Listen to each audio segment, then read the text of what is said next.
stripes and bright stars through the perilous fight, o'er the ramparts we watched were so gallantly streaming, and the rockets' red glare, the bombs bursting in air, gave proof through the night that our flag was still there. Oh, say does that star-spangled banner yet wave o'er the land of the free and the home of the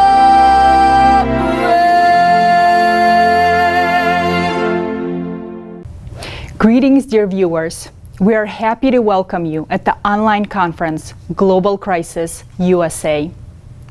Our ancestors founded a free country for us so that we could live a decent and happy life. And they succeeded. It is prosperous, free, just, united, and most beautiful. A dream country for all freedom-loving people. We are all different. But since the day it was founded, our hearts have been united by one spirit, one constitution, one flag. And it is our America, the land of the free and the home of the brave. It raised us.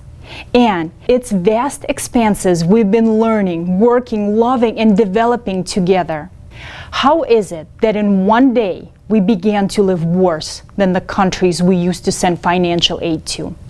Gasoline, electricity, and food prices skyrocketed. Record inflation is devaluing our salaries and eating away at our savings. How many of our citizens with good jobs and salaries are living in their cars simply because they can no longer afford to pay the increased rent on their homes? How is it that today we are forced to stand in line for chowder, that we are restricted from using electricity, that we cannot fill our car, that we have no drinking water? We are afraid of war, afraid of our own neighbors, afraid to let our children go to school, because even there it is no longer safe. Do you even remember what the American dream is about? This is the reality of America today. It is our reality. We have created it with our own hands. But the worst part of this reality is the worsening of the climate crisis, which our society has no influence on at the moment. Thousands of Americans are already suffering because of the climate, and soon millions of our citizens will be suffering. It is unbearable and scary to continue living like this. How can we save America? How can we save us all? Today, we will bring up topics that concern each American, and most importantly, we will give a solution that will be beneficial to every single person. It is the way out of all these crises that has brought us all together today at this momentous conference. It is time to show what Americans can do when we are all united. So let's get started.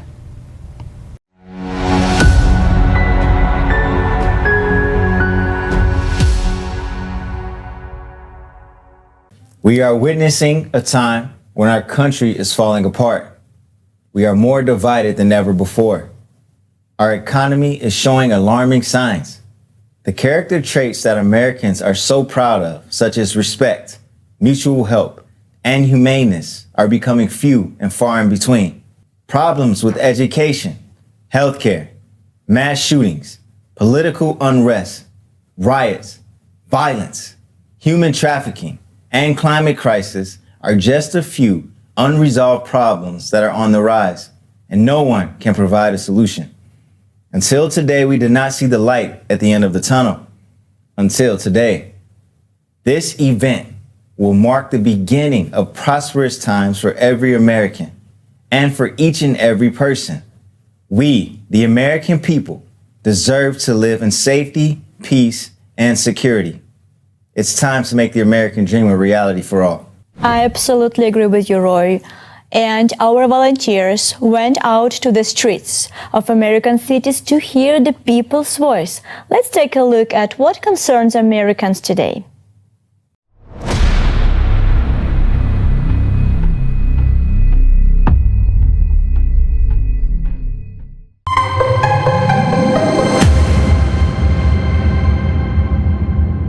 The biggest problem I see in society right now, living in the United States, is people value things over people. The concerns that I have for the United States is the division that we have amongst each other.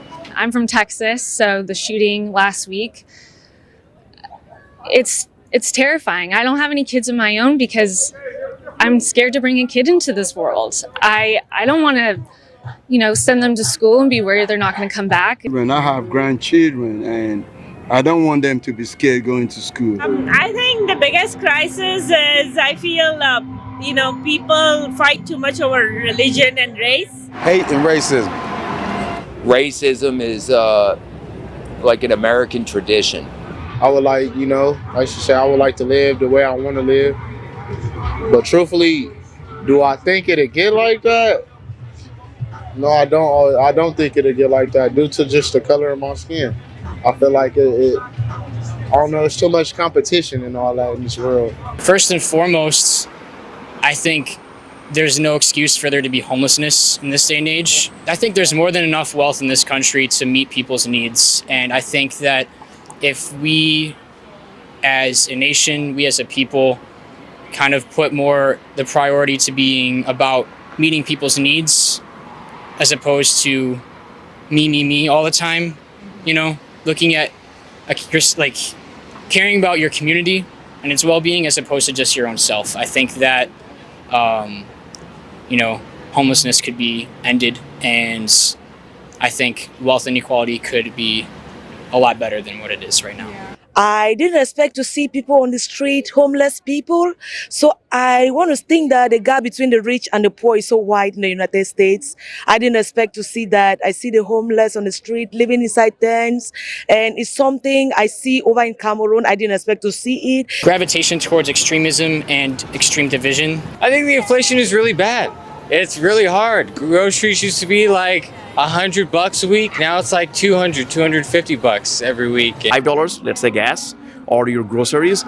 You used to spend $200 a month. Now you're spending $700 a month. It's not sustainable. Yeah, I mean, the economy as a whole is pretty tough right now. We got inflation, rising cost of goods. That's tough. Wages, they've been pretty stagnant when it comes to the cost of rent. Home buyers, it's getting tougher and tougher to be a home buyer.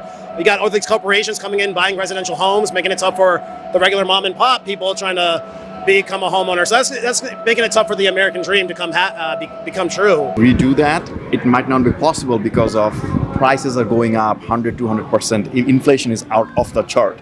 In my lifetime, I haven't seen this much inflation. The resources, like food, gas, water, things like that puts a lot of people on edge too, because we're experiencing shortages here, shortages there, and famine and all this other crazy negative stuff. It's just like terrorizing and tearing this world down. Corporate greed, and the way the tax system has been set up in the past years. Affordability, people can't afford to live in the homes that they have. They can't afford the rent. They can't afford to feed themselves. They can't afford the medicine that they need. There's people, dying from diabetes. Separations based on class, race, and it's definitely political. Stances have become a lot more extreme recently. Democracy in general. I would say politics, how everyone is against each other. If the prices raise the way they are, where are people going to live? Now you really can't afford a home because the homes, even rent apartment, you can't do anymore. If you're going to raise them, then the salaries need to be raised also. My biggest concern is the lack of financial education in school systems, because we all grow up in the same system. Go to school, get a diploma, go to college, get into debt, get a degree, and work there for the next 30 to 40 years and hope for a great retirement and depend on your employer. But unfortunately, that is not happening nowadays, and people are going back to work at 60 or 70 years old. So the lack of financial education needs to be solved today. Well, I think we do have a lot of problems, but for me, the biggest one that scares me actually is climate change, because I genuinely don't know if by the time I'm 50, if the world will even be like in living condition. I know FEMA gives out a lot of money for contractors to do a lot of disaster relief work, but we actually, as a nonprofit that I was working with, we had to actually go back and redo a lot of work that contractors did because they were just trying to get in and out as fast as possible. So I think that concept is called disaster capitalism, where, you know, making money off of people's natural disasters and what's happened there. The biggest change, at least that we can witness in California, is obviously the wildfires. They're happening with greater frequency. Same with the drought. They're longer and more severe. A lack of compassion for other people.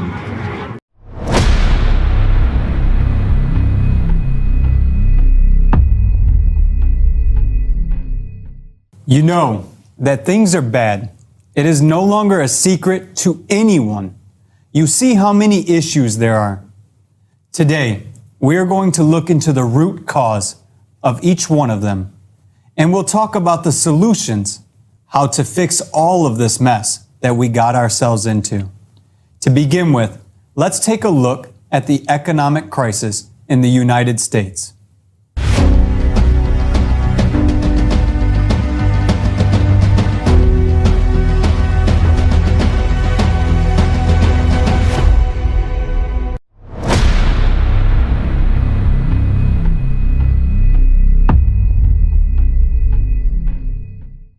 USA 2022, the real state of economy.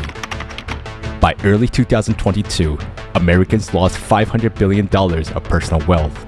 The steady growth in wealth was replaced by a steep decline. Poverty rate.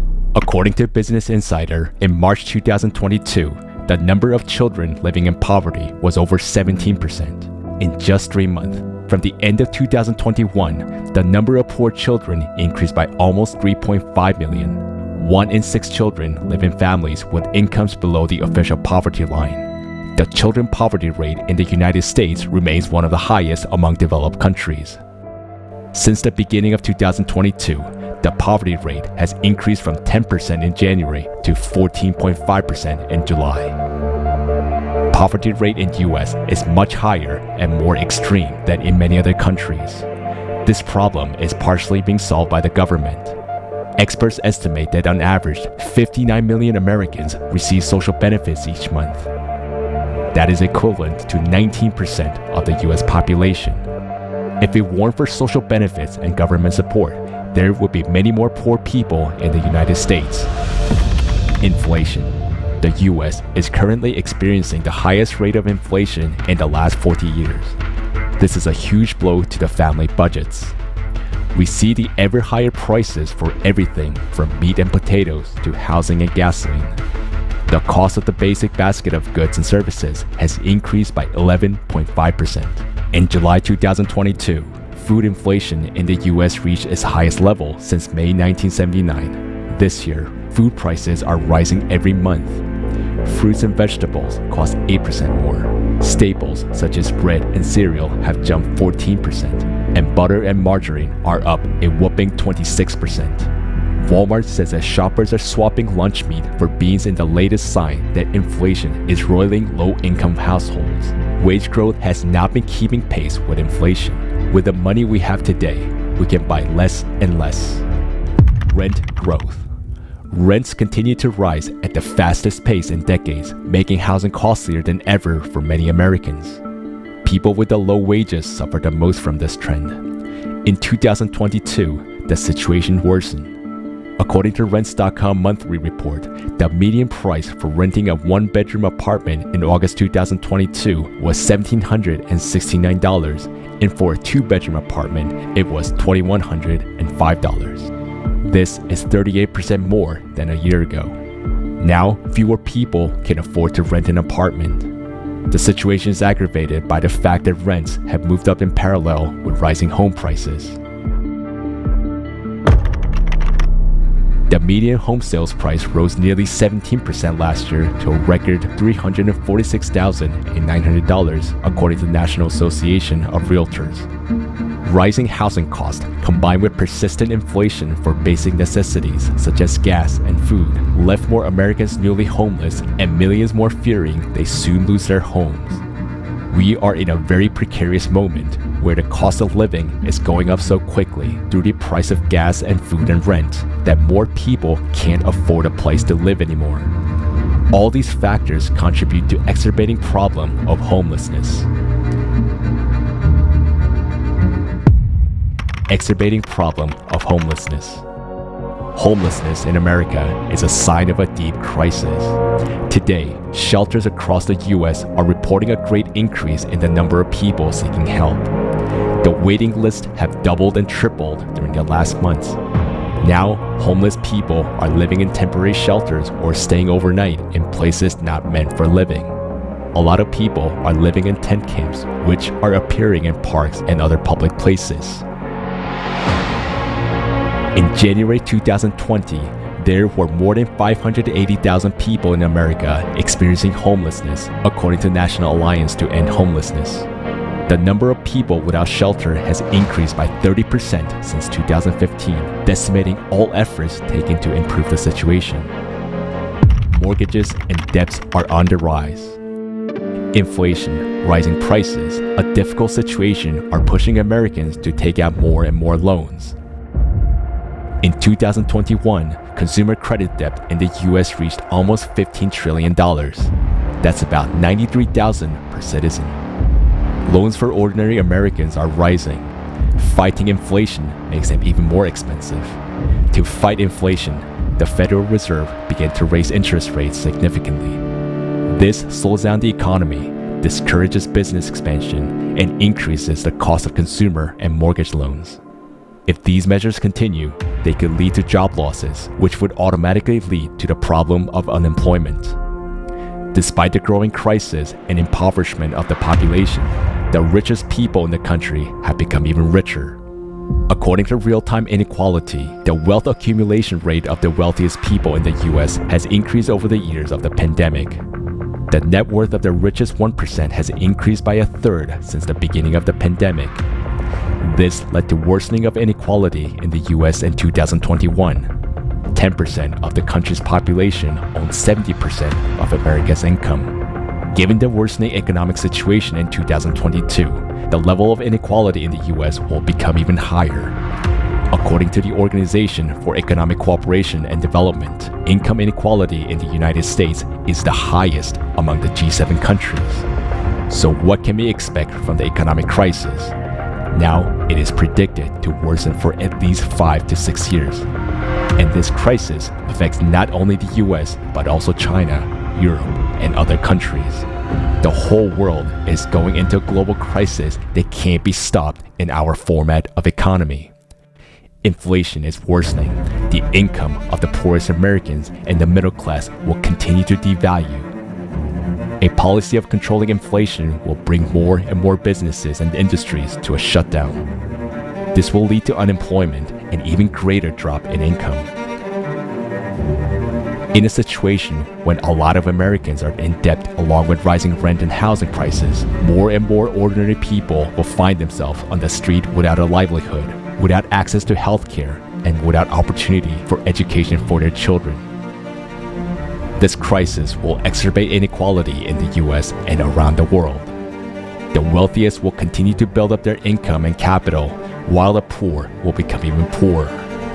Now the crisis is being keenly felt by the lower classes, but very soon it will affect the middle class as well. Now, it depends on the action of everyone whether the US economy will be able to survive this global economic crisis. Our only chance is to implement the model of the creative society and change the principles of the modern economy so that it benefits all people.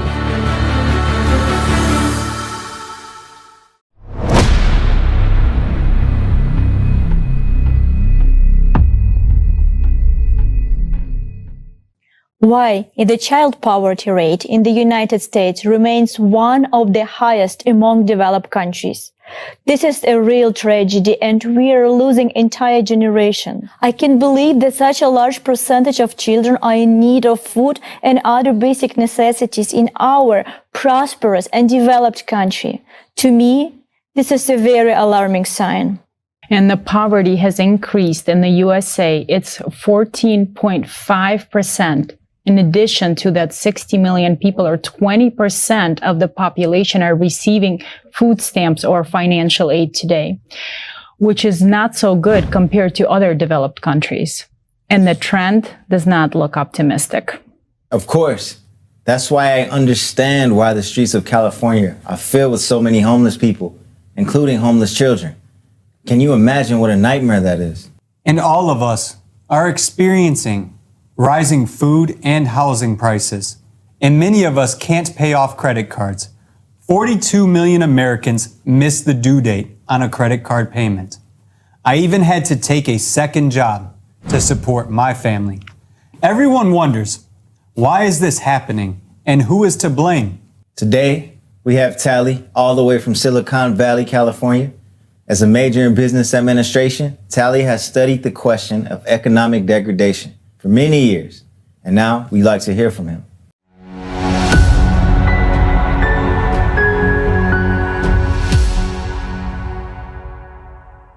We, ordinary Americans, are trapped in debt, rising inflation, rising interest rates, and ever higher prices for food and real estate. Today, 38% of American families live on less than $50,000 a year. And it is poverty, while 18% live below the poverty line. The middle class, once the backbone of the American economy, has steadily contracted over past decades from 61% to only 50% in 2021. Today, America's middle class has a smaller share of the US wealth than top 1%. Let us look at the reasons for this dramatically worsening situation for most Americans. The biggest factor here, devaluating the income of the American families and terrifying the whole world, is inflation. What has caused such a high inflation rate in the US?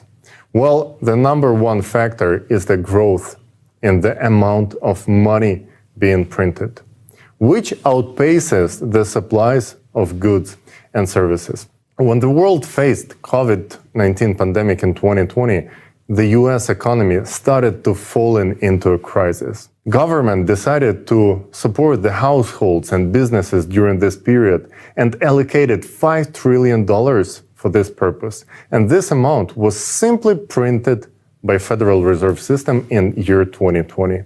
It equals to 20% of the whole US GDP, which was the key trigger for the inflation. The second factor was the rise in the production cost due to breakdown of the logistics in the whole world. This has led to higher prices for the most goods and services. So disruption of the supply chain due to closure of airports and borders, as well as restricted transportation, has increased the cost of many goods. And the third factor that contributed to the inflation was the model of the modern economic system. The world economy is rapidly growing and becoming globalized, so the interconnections between different countries are becoming more and more complex. The market model that once was accepted by our world is no longer doing its job and creating growing number of problems for everyone, nations, businesses, and all of us. The Great Depression showed that market economy does not do its job in pure form. For a while, with help of government regulations, this model was somewhat managing social problems and financial crisis. But then came the different era, globalization. All countries are now dependent on each other, and turbulence in one country affects the whole world. No country can individually cope with a huge number of the extreme factors affecting its economy. So we need to take a look at this new solution. How do we fix this system and how do we create conditions for the globalized rapid development while we have AI developing and the global crisis threats are facing all of humankind. We need to combine the efforts of businesses, politics, and science and create another model of the world economy which will meet these challenges. The exactly one that brings benefits to all countries, businesses, and people. And such concept is being developed within the Creative Society project. This concept proposes a universal basic income that would satisfy everyone's basic needs, which is again turns on and stimulates purchasing power and growth of businesses and industries. The Creative Society model puts forward a predictable, stable, world-planned economy with no inflation, tax minimization, no duty fee, and no interest loans for businesses. The Creative Society is a model that overcomes divisions and dependencies of power and money and creates beautiful new world where human life has the highest value.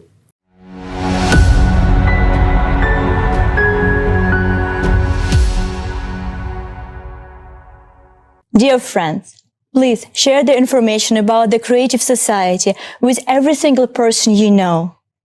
Because everything depends on you. Everything depends on our choice. Right now, we have a wonderful possibility to change our world. And only step that we need to take right now is to share the information and let every single person know about that possibility to change our world for the better.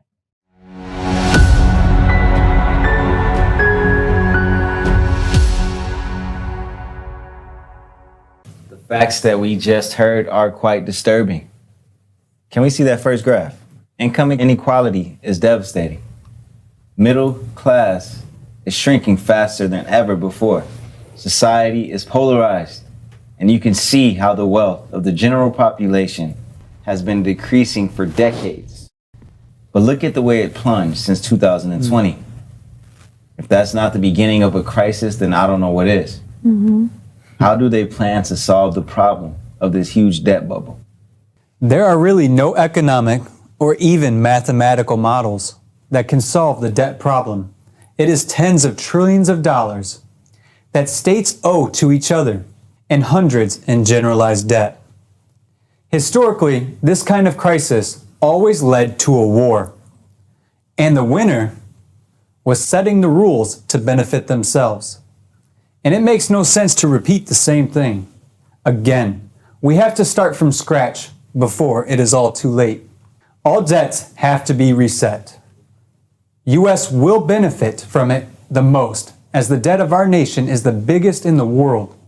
Otherwise, the economy collapsing, like now, that's going to be a hard fall for us to take. That's true. Jason, so what do you think? So can we hear more about the solution? How do you transition to an economy which is interest and debt-free, a thriving economy that serves people? Maybe Kelly can answer this question? Yeah, thank you, of course. Well, first of all, the economy has to have a goal. Without the goal, it's just like, we're not going to do it. And the goal has to be simple, to provide each one of us with everything necessary for living. So basically, it is called universal basic income. And the economy has to generate wealth for all of the people. That is the only way to actually avoid mass unemployment with the introduction of automation, which is already happening. We're already witnessing it. And we can take the best practices from big international corporations and see how they operate and generating profit for their stakeholders. There is no corporation basically in the world which could do business without the plan. And even if you take a small bakery store, they cannot do business without the plan. But we somehow think that invisible hand will figure it out on the world market. That's not working, and it's proven to be a failure.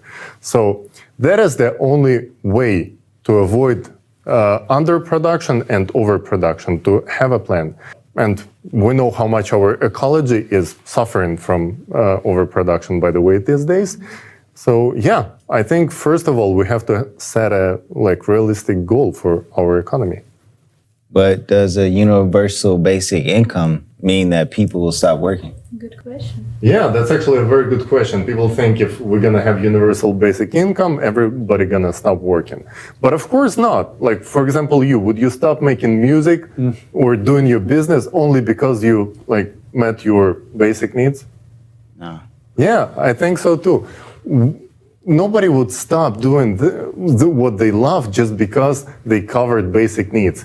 And this is just ridiculous to even think so. People always want to do better, and better than just basic level, right? And social status is also important. So people tend to aspire to do better. And the ability to do business and work, it is also very important. And it also has to be everyone's right, just as it is today. But we have to make the system work right for the benefit of people. Today, because of the debt slavery and fears of losing jobs and constant crisis, people are so stressed out that it is basically a constant stress, just constant basis, that many people just simply cannot handle it. And the system itself is driving people crazy. This is one of the major reasons why we have so many problems with mental health in the society, and simply we cannot call our society a healthy society. Agree. Thank you, Tali. And the economic decline also brings a lot of stress and instability into our society. And another topic that I wanted to bring up that's very close to me is mass shootings. And today, this is a huge, huge concern, not only for people, but for parents, for citizens, for all Americans, because that is one of the main topics that talked about today. And unfortunately, today we also see that the solutions that are being provided are not going to solve anything. Whether we take the guns away or whether we keep the guns, we still need to have another solution. So we would like to hear more about this topic, and maybe we can watch a video to see what can we do as a society to keep our kids safe.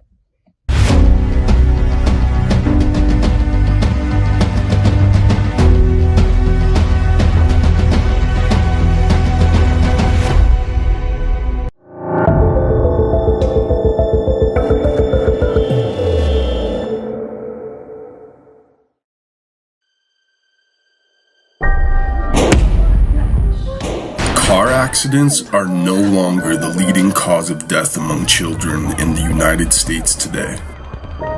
How is it that one of the most developed countries in the world became a leader in the number of child deaths from firearms? We are unable to protect our children.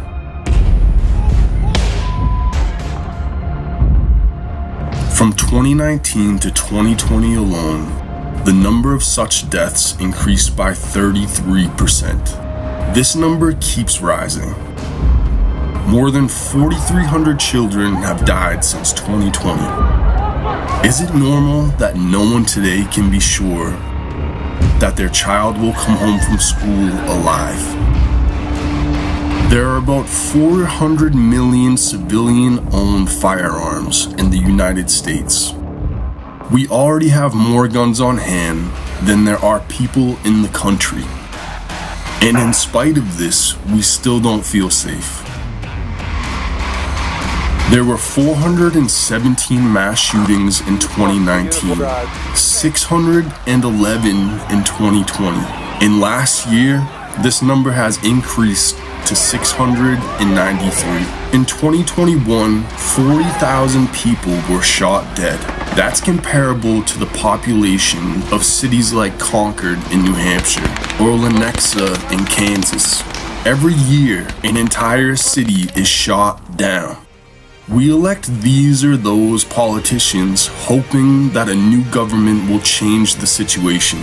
But the number of shootings and the amount of violence is only increasing.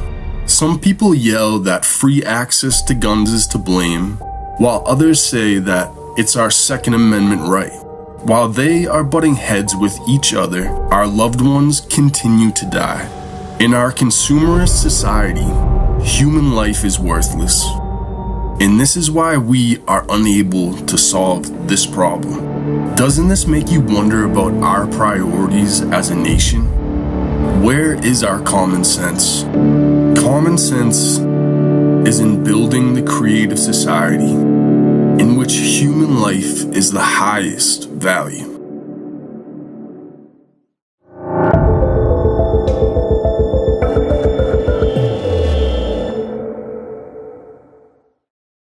You know, every time I watch the news that more and more include reports on the mass shootings in schools, my heart aches. My heart aches for those parents. My heart aches for, our society. I cannot imagine what the victims' families are going through. And, a question arises, isn't our society that hopeless that we cannot solve this problem today? It's one of the most critical problems, I would say, that we have. Well, before Jason answers that, the truth is, many people refuse to even think about this problem because they see no way out of the crisis, But the solutions that are being offered, this virus of aggression is too deep, I feel like, in the bones of the people, Yeah. But if we want to call ourselves civilized society, we definitely need to do something. We definitely need to find a solution to this problem. And let's hear today the opinion of a retired veteran and the father of two, Jason Bell. As a veteran, one becomes acquainted with violence and develops the ability to operate in that violence. But when did this become the acceptable norm in our society? In 2009, a shooting occurred on a military base, and it became embedded in people's minds that a mass shooting is something where a bunch of people die. Well, unless you study this topic or have some experience, of course this is the embedded image. Our media brings up these topics only when they are convenient talking points to create and benefit from some political wedge issue. Is it not our hope that our children make it to adulthood and become fully prepared for the life ahead of them? So why is it that our morals are constantly degraded to the point that we are stuck in fear and indecisiveness? Our values have degraded very much. Just look and imagine. Our country has been at war or in conflict longer than I have been alive. This includes abroad and here at home. Is it no wonder that we stay stuck in this state of hopelessness? So tell me, even though we feel that this is wrong and not normal, why do we keep consuming the news that only portrays a narrative beneficial to propagating this behavior? You see, there is an understanding in developmental social psychology that media plays a role in the worldview of a human being. Since 2015, there has been a constant increase in attention-seeking motivations for mass shootings. They receive more coverage. The Violence Project has found this to be one of the reasons mass shootings are carried out. Analysis of the amount of mass shootings has revealed it to be 314 this year alone. This year isn't over. I am sure that you value your life and your loved ones' lives as well. So why is any loss of life acceptable at all in a society that prides itself on protecting its tribe? Let us now look at the common solutions argued in the media and used to divide us at the dinner table. Reactionary measures are the most commonly used solution. As we train our children to hide under the school desk, an active shooter knows the same information. Our actions are similar to instructing murderers where and how to commit their crimes in order to gain more attention. Now take away the guns. This is what many find themselves going to. That's not the answer either, because at least for us, this is one of the reasons this country exists. That is our ability to answer any perceived authority that infringes upon our liberties. Okay, so what is the solution? Think about this as we move forward. The United States is a collection of unique individuals who make up states. We are known to pride ourselves on caring deeply and heavily for those we love. We pride ourselves on working tirelessly and without complaint for our children. So they too can enjoy the American dream. Well, if this is the case, let's look at the solution then. The Creative Society format, the 8 pillars, allow for the restoration of our moral values and give us the means to use governance, that is self-governance, and technological advancement to protect all human life. But we can't seriously answer this without being sure that we value human life, as is stated in the first pillar. Human life cannot and should not be a business. Matter of fact, pull out a quarter from your pocket or from your change jar. Are you ready? On your quarter dollar, we have e pluribus unum, and that is out of many, one. Let us return to this idea through the Creative Society format. Out of many, one. Great. Thank you so much, Jason, for bringing this out. Thank you so much for this information. It's very, very thought-provoking. And we understand that the situation with the mass shooting in America is a disaster. And it's taking away numerous lives each year, and it only gets worse and worse. But even more lives are being taken by climate disasters now. And if with the mass shooting we still can come to our senses as a society and stop it, in the case with the climate, we have an enemy that is ruthless and takes no hostages. There is nothing we can do in the current format to prevent even more devastating losses in upcoming years. Just to show you how much of a problem this is, we have a video prepared with the statistics and the latest facts on extreme climatic events. Let's watch it together.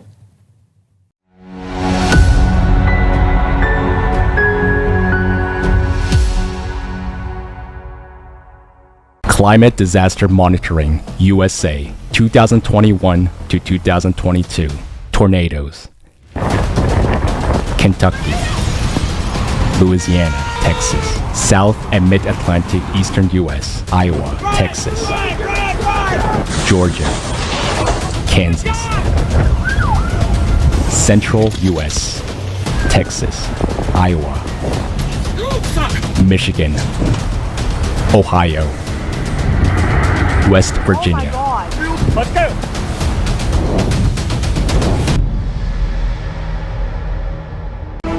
According to NOAA monitoring, there has been a rapid increase in the number of tornadoes across the United States. In December, there are on average 24 tornadoes per month.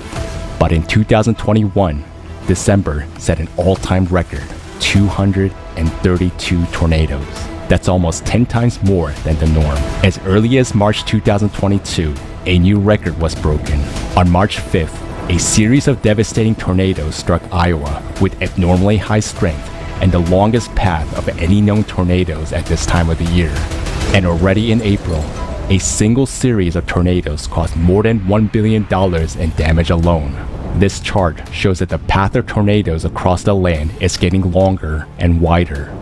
In the near future, given such progression, the most powerful tornadoes will occur year-round, even in those areas of US where they have never happened before. Storms and hurricanes. Hurricane Ida. Central US, Southern California, South and Mid-Atlantic Eastern US, Midwest, Northeast US, Montana, Minnesota, South Dakota.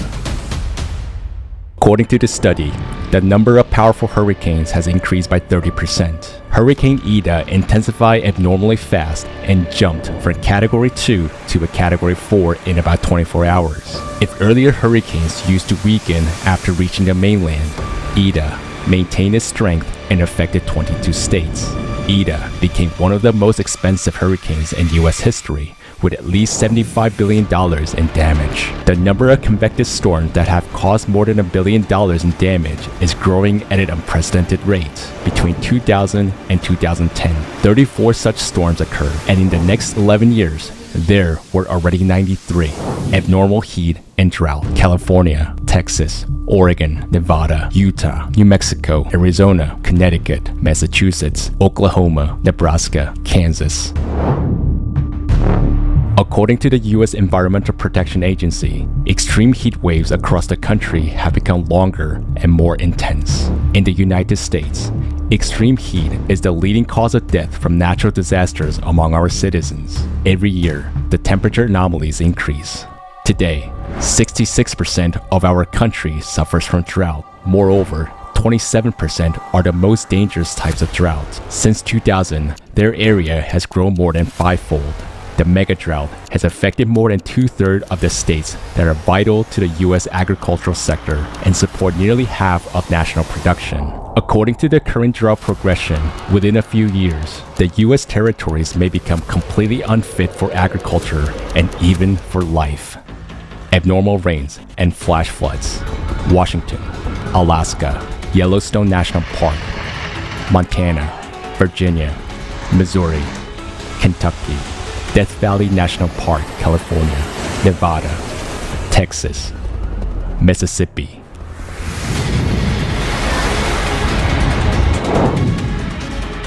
Within days, mega droughts are followed by mega floods. The Death Valley is the most arid place on the planet where rains are exceptionally rare. This July, a year's worth of rain fell here within just one morning in St. Louis, Missouri. A quarter of the annual rainfall fell within just 12 hours. Such flood used to occur every 1,000 years. But in the summer of 2022, in less than 1 month, 5 1,000-year floods occurred in the United States. Some 70 million people were affected. Wildfires, Marshall Fire, Colorado, Cap Canyon and Hermit's Peak Fires, New Mexico, McKinney Fire, California.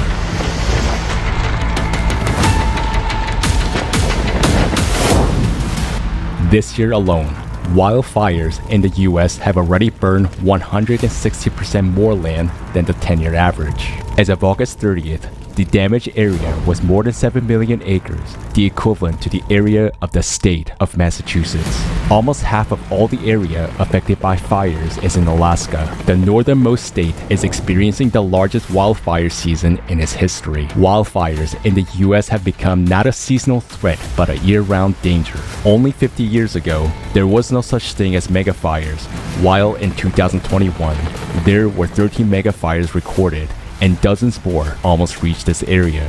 The Marshall Fire in Colorado broke out in late December. Its winds accelerated to a speed of a Category 3 hurricane and became the most expensive fire in the state's history. Losses totaled $2 billion. Climate disasters are increasingly hitting the global economy. In the US, over the past 10 years, the climate has caused more than $1 trillion in losses, and 2/3 of this amount falls in the recent 5 years. In 2021, losses from the natural disasters total $169 billion, which is 95% above the 21st century average. Over the last 30 years, the number of natural disasters has been growing at a shocking rate. But that's not the trouble yet. The real trouble lies ahead.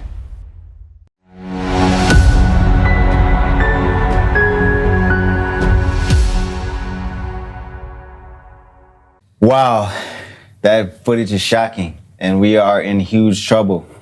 I had no idea that so many disasters have occurred in the United States in that short period of time.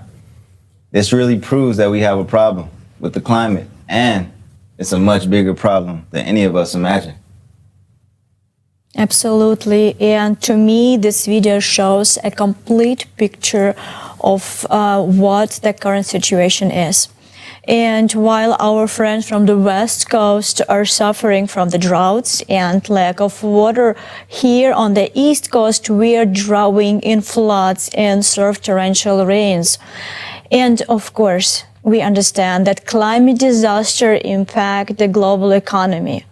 In the US, over the past 10 years, the climate has cost more than $1 trillion in losses.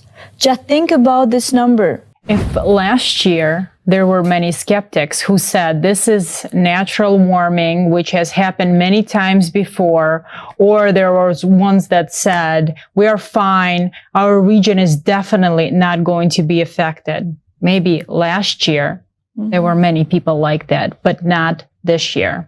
As we have just seen, this year has revealed the real global scale of the planetary climate crisis.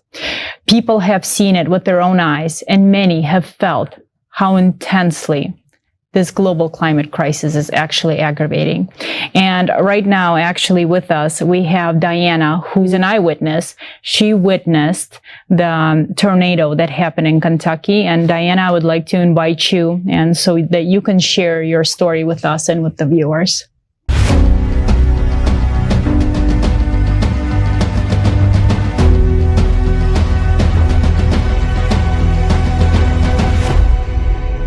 Thank you so much for having me, everyone. It's a pleasure to be here.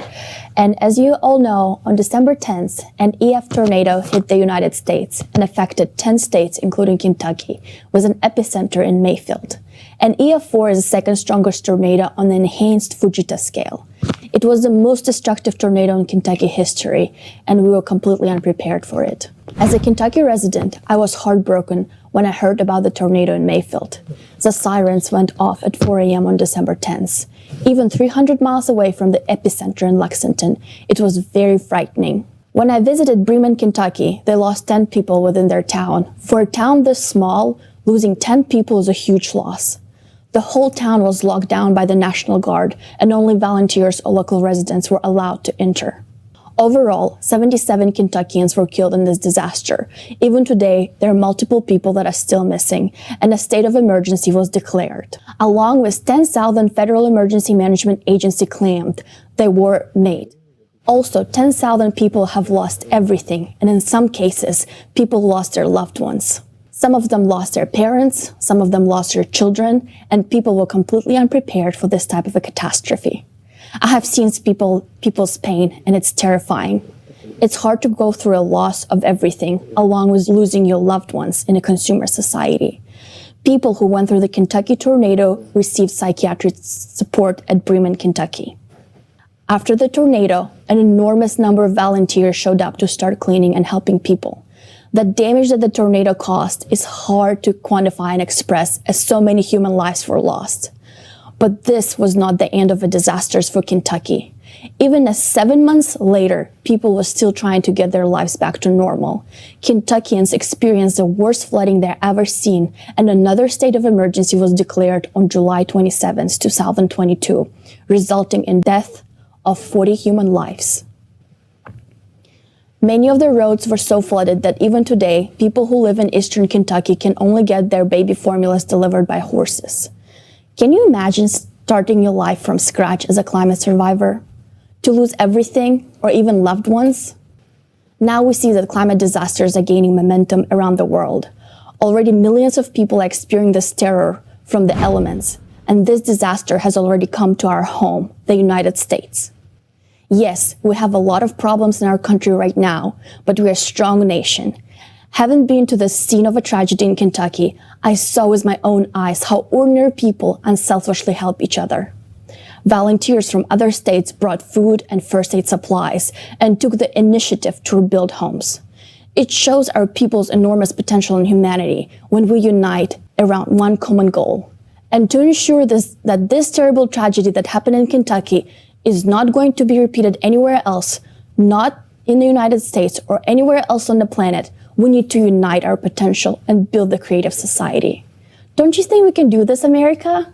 Let's become the golden standard for the world to follow. Let's build a creative society where human life is the highest value. Yes, Diana, you are right. Indeed, the situation. Thank you. Thank you for sharing that heartfelt story. It's devastating to hear that so many lives have been lost. You're right. The situation in society is definitely complicated. Many are already voicing that we are not the United States of America, but the divided states of America. But we must remember what has been making our country great through all these years. It's the people. We are America, right? Yeah. Our strength is in unity. Our uniqueness is in diversity. Americans are wonderful people, ready to lend a helping hand to each other when one is in need. You are absolutely right that we really need to change the format of the living from a consumerist dead end to the creative society.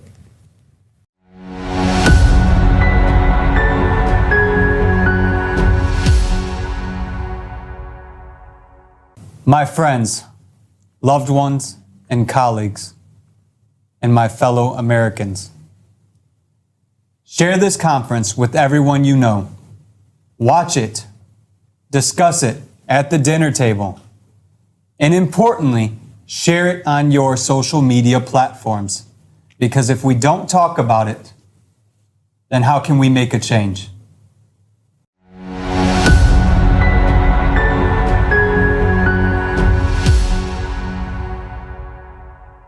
Today, it is already obvious for everyone that climate is changing, and no one can really deny that. Although we are being told that this change is human-made and is caused by anthropogenic CO2 emissions. But is that really the case? Can human affect the climate that much? There has been an uneven fight against CO2 emission for almost 4 decades. They implemented new taxes, quotas trades on markets, and billions of dollars have been allocated from budgets to green projects. But the more we fought CO2, the more money we invested into this fight, the more things with climate were actually getting worse and worse. So to start with, let's understand what CO2 is and how much of it do humans emit.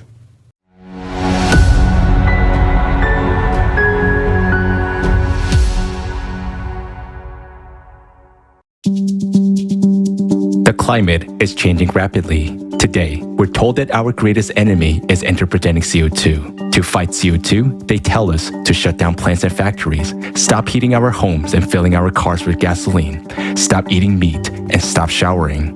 We're also told that we should breathe less, stop having children, and generally reduce the human population on the planet. And of course, we should pay more taxes as much as possible. This unequal battle with CO2 has been going on for over 40 years already. But so far, these measures have not been successful. On the contrary, from one climate conference to another, the level of CO2 in the atmosphere only continues to grow, completely ignoring all international rights and norms, as if we're paying for it to grow. Do you even know how much CO2 is actually in the atmosphere? Carbon dioxide is a trace constituent that is critically low in the atmosphere. According to the official data, the level of CO2 is 400 ppm. What does this mean? ppm means parts per million. In other words, there are 4 molecules of CO2 for every 10,000 molecules of air in the atmosphere. But we're told that these molecules trap heat coming from the Earth and warm the atmosphere. But how can 4 molecules trap heat for 10,000 other molecules in the atmosphere? How can such tiny concentration have any effect on the climate at all? Even a school student would understand that they can't. Yes, CO2 is increasing, and no one is denying that.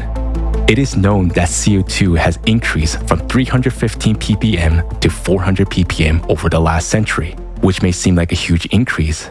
But in reality, this increase of atmospheric CO2 is merely 0.008% in terms of the entire atmosphere, or the addition of only 1 molecule per 10,000 other molecules in the atmosphere.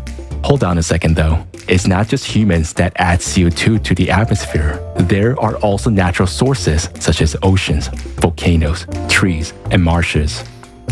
How much CO2 does humanity produce then? Just imagine, the whole world is being taxed for emitting only 1.3% of all CO2 in the atmosphere.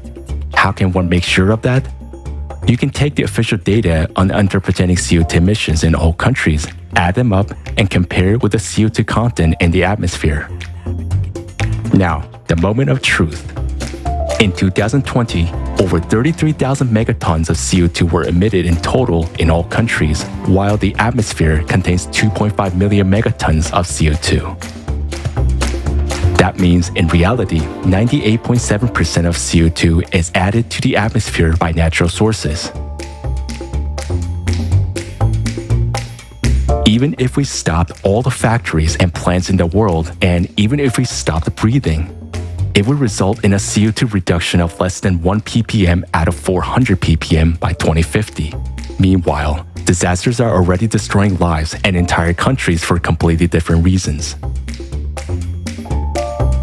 CO2, let alone humans, has no effect on warming whatsoever. If you look at the data over the past 160 years, you will see that despite all the efforts of humankind to emit more CO2, this gas could not decide whether to heat the atmosphere or to cool it. Similarly, before the industrial age, the planet heated and cooled on its own without any help from humankind.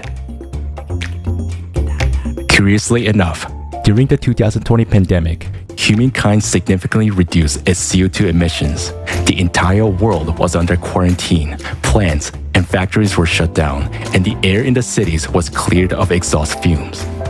However, the concentration of CO2 in the atmosphere continued to grow regardless of the quarantine. And this is understandable. After all, humankind adds only 1 molecule per million of other molecules in the atmosphere. The main orchestrator of atmospheric CO2 is the ocean, since about 95% of the Earth's carbon dioxide is dissolved in its waters. When the ocean cools down, it absorbs gases better, and the concentration of CO2 in the atmosphere decreases. Conversely, heat from the warming oceans is transferred to the air, and only after 11 to 12 months, there is an increase in CO2 in the atmosphere. In other words, the increase in carbon dioxide is a consequence of a heating, not its cause. And humanity has nothing to do with this process, nor does it have anything to do with climate change. But if CO2 increases naturally, it must intensify the greenhouse effect anyway, right? That is absolutely not the case. The most important greenhouse gas is water vapor, whose content in the atmosphere is 50 to 100 times more than all the CO2, and is water vapor that creates up to 95% of the greenhouse effect. There is no point in discussing man-made contribution to the greenhouse effect, as it is less than 0.117%. But perhaps most surprisingly, according to experiments and theoretical calculations, the growth of CO2 in the atmosphere has a cooling effect. Scientists did a field experiment where they built greenhouses and pumped carbon dioxide into them. And this experiment showed that increasing concentration of CO2 only slows down the heating of the atmosphere. You can conduct such experiment yourself using the materials at hand. You can watch a video of such an experiment using the QR code on the screen. Now, we know that atmospheric CO2 concentrations is so tiny that not only does it not heat up the atmosphere, but on the contrary, it cools it down. Anthropogenic CO2 emissions are negligible and are not able to affect the climate in any way. And another question remains, why are natural sources emitting more and more CO2 today? Ice cores from the last pre-industrial 100,000 years, when there were no cars or factories, contained CO2 concentration that were well over today's 400 ppm, for example, between 700 and 2,500 ppm. For some unknown reasons, however, these data began to disappear from the articles in 1985, which strangely coincided with the establishment of the Advisory Group on Greenhouse Gases that later became the Intergovernmental Panel on Climate Change. But then, another reasonable question arises. What can cause such a significant increase in CO2 if humans are not to blame? Our planet is currently going through a period of global climate catastrophes occurring cyclically every 12,000 years. During this period, due to the changes within the planet, volcanoes and earthquakes become more active, causing magma to ascend and the ocean to heat up enormously. Heating of the deep ocean and awakening volcanoes are causing the concentration of CO2 in the atmosphere to increase rapidly. And this happens every 12,000 years. While they are creating an illusion of fighting the negligible amount of CO2, millions of people are dying, cities are being destroyed, and the number of climate refugees is growing. The only way to escape the escalating disasters for us is to unite in order to build a creative society. Only together can we create a better world for our children and save billions of human lives. Our future depends on each and every one of us.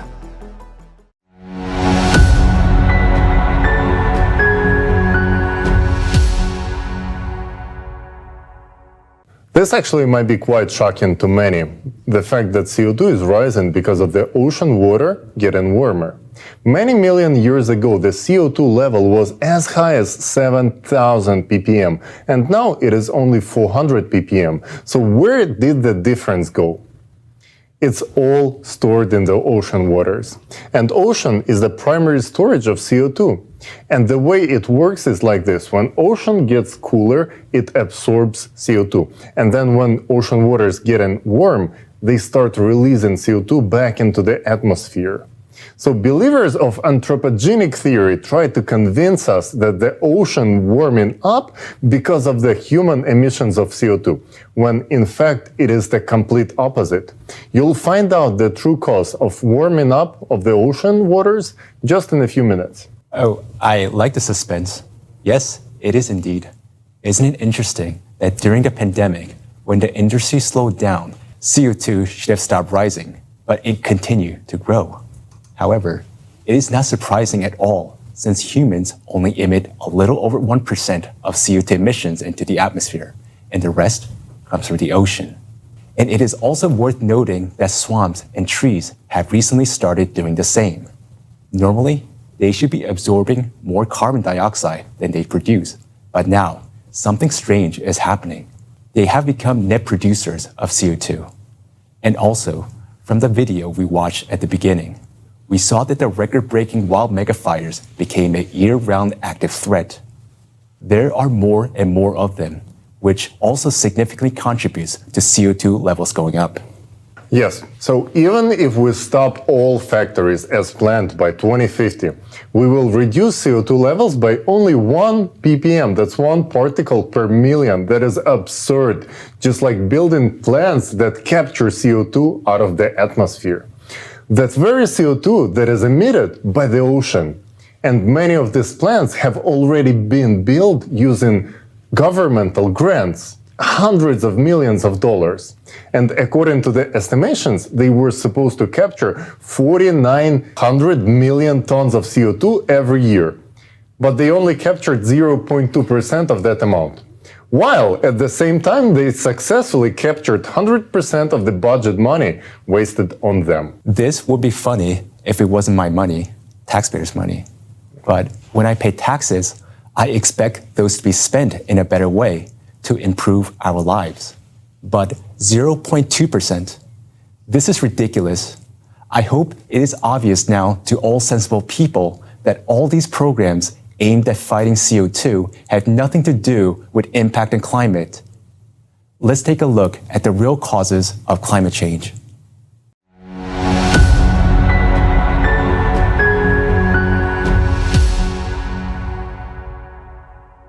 One of the well-known signs of global warming is the melting of glaciers.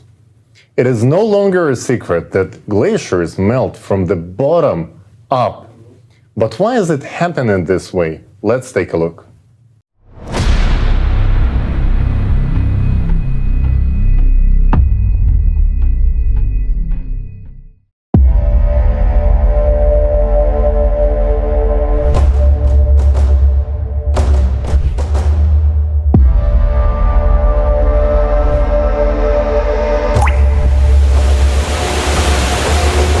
Everyone has already heard that glaciers are melting catastrophically fast.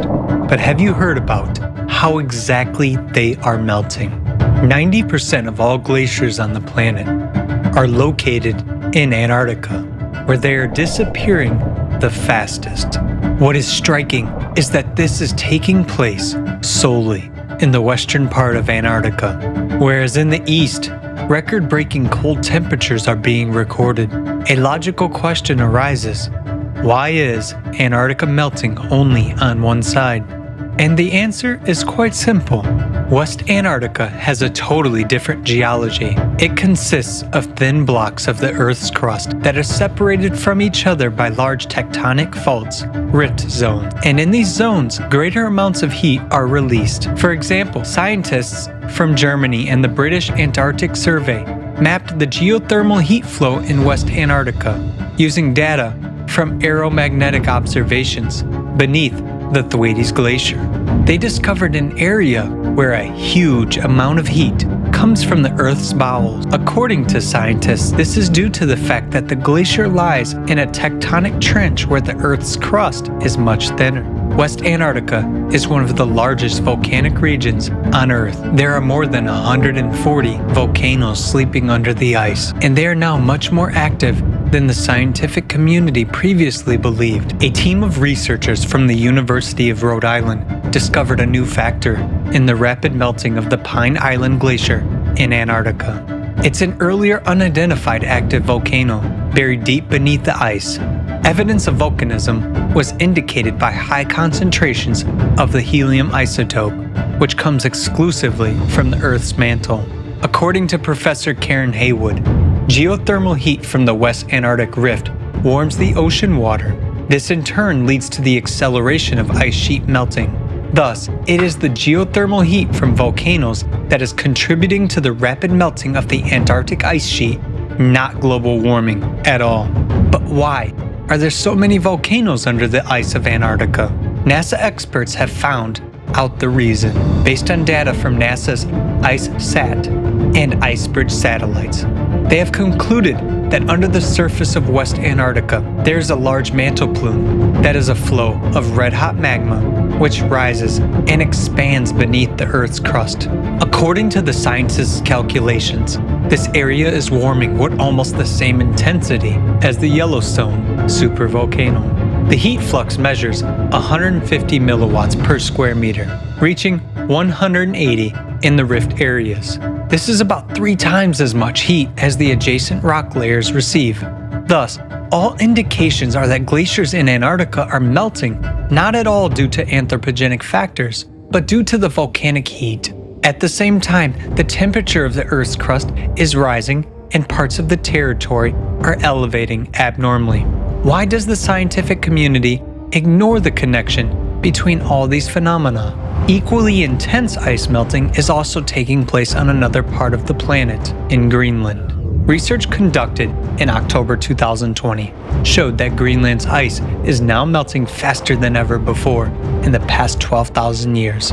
In 2019 alone, Greenland's ice sheet lost the most ice in recorded history, 600 billion tons. It is also surprising that giant lakes appear under the surface of the glacier, which is actually 1.5 kilometers thick. As of today, we already know about 6 dozen subglacial lakes of Greenland. The temperature of the ice surrounding them is around minus 28 degrees Celsius. But these lakes do not freeze. Why? Several research groups of scientists joined in the effort to find an answer to this very question. They discovered the fact that under Greenland, just as under Antarctica, there is a mantle plume. Geothermal flows coming from its bowels cause formation of subglacial lakes and melting of glaciers. Using gravitational research, a team of American scientists led by Professor Ralph von Friese estimated the thickness of Greenland's crust. Active melting of glaciers has been observed in the northern part of the island, where the crust is thinner and an increased geothermal flow due to the rising mantle plume has been detected. Using seismic tomography data, scientists from an interdisciplinary team at the Schmidt Institute of Physics of the Earth saw that the flow of magma rises from the center of the core to the Earth's surface right beneath the central part of Greenland. This is where the largest number of subglacial lakes are located. The scientists have calculated the theoretical heat flux corresponding to this magma chamber and found that this heat is sufficient to warm the base of the glacier up to the melting point of the ice. These same results have been confirmed by similar studies using machine learning technology. That the world's 2 largest glacial regions, Antarctica and Greenland, are melting because of increased geothermal flows coming from the interior of the planet. But what is intensifying them? Mantle plumes have been beneath the glaciers for millions of years, but it is today that their magma rises closer to the Earth's surface and causes increased heating of the Earth's crust from the inside. This indicates that abnormal processes are starting to occur in the bowels of the Earth, in its very core.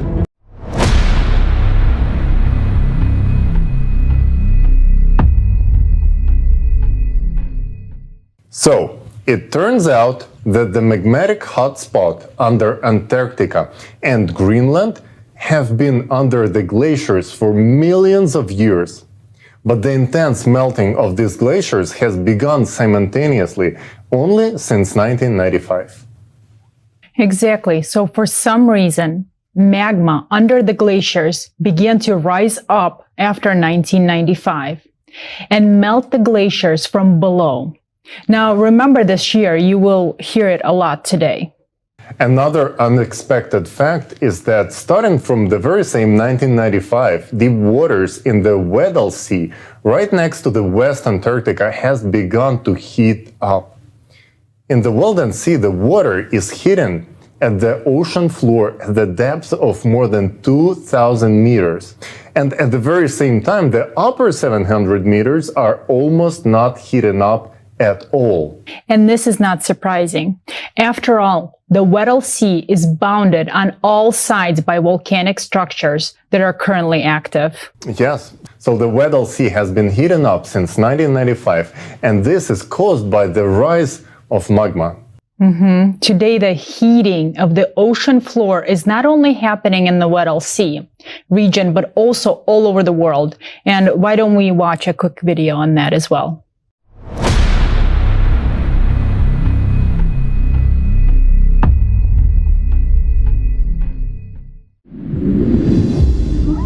The ocean is the source of life for the entire planet, and for us, humans. But it ceases to be the source of life. It is about to become the source of our death. Just think about it. Ocean warming has increased by 450% in just 30 years. According to scientific estimations, for the ocean to heat up at today's rate, it would take as much energy as would be released if 7 atomic bombs dropped on Hiroshima would explode every second for a year. The direst fact is that the ocean is heating not only on the surface, but also at depth. A team of US researchers has found that the average depths of the ocean warmed 15 times faster over the past 60 years than they had been warming over the previous 10,000 years. And this progression is accelerating every year. At the moment, science has no explanation where this amount of heat comes from. The only theories being considered are that the oceans are warming from the sun and from human emissions of the greenhouse gas CO2. But they can only explain heating of the upper layers of the ocean to a depth of up to 200 meters, because sun rays do not penetrate deeper. The water can be maximally heated by the sun up to 700 meters as a result of agitation. How can we explain the numerous facts of warming of the deep ocean layers? Think about it. How much energy does it take to heat such a volume of water as the world's oceans? We already see examples of such anomalous heating everywhere, not only on the bottom, but also on the surface. At the end of 2013, a huge area of unusually warm ocean water, about 1/3 the size of the United States, formed in the Gulf of Alaska, and it began to spread. The water temperature in many places exceeded the norm by 5 to 6 degrees Celsius. National Geographic dubbed it the blob that cooked the Pacific. Nick Bond, state climatologist for Washington, named this phenomenon the blob. The appearance of such anomalies began to suddenly become more frequent. There is something common that unites the places of formation of all these blobs. These are geologically active regions with a young, thin crust, with active underwater volcanoes, cracks, and deep crustal fractures. These are places of the most active output of hot and fluid magma. The ocean is called the kitchen of weather. The warming of its waters already enhances catastrophic typhoons and hurricanes, which annually claim thousands of human lives. The unprecedented heating of the ocean suggests that the ocean is already exhausting its ability to contain the energy trying to escape from the bowels of the earth. And when magma reaches the denser and thicker rocks of the continental crust, which on average is 2 to 3 times thicker than the oceanic crust, then the processes of cascading eruptions of land volcanoes will begin, and it will be too late to stop this process or to seek salvation. We must do everything now so as not to regret later on that we didn't do enough to build the creative society.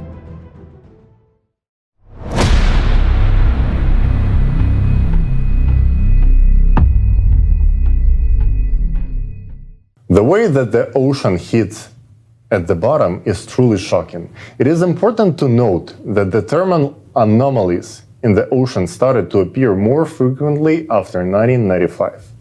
So what happened in 1995, you're going to ask? It is well known that since 1995, the magnetic North Pole began to shift rapidly with an increasing speed, which eventually became 4 times greater than usual. In 1995, simultaneously with the displacement of magnetic pole, the planet's axis of rotation began to move rapidly, 17 times faster than before. At the same time, there was registered one of the stages of unprecedented leap-like acceleration of the planet's rotation. You can see it on the graph of shortening of the day length. Yellow lines indicate how quickly the day begins to shorten, and the red arrow marks the stage in 1995. And judging by the trends, the speed of the planet's rotation will only keep accelerating. And all these changes are related to the changes in the rotation of the planet's core, because it is the core that generates that magnetic field and affects the rotation speed of the planet. Now, let's see what has been happening to the planet's core and what has happened after 1995.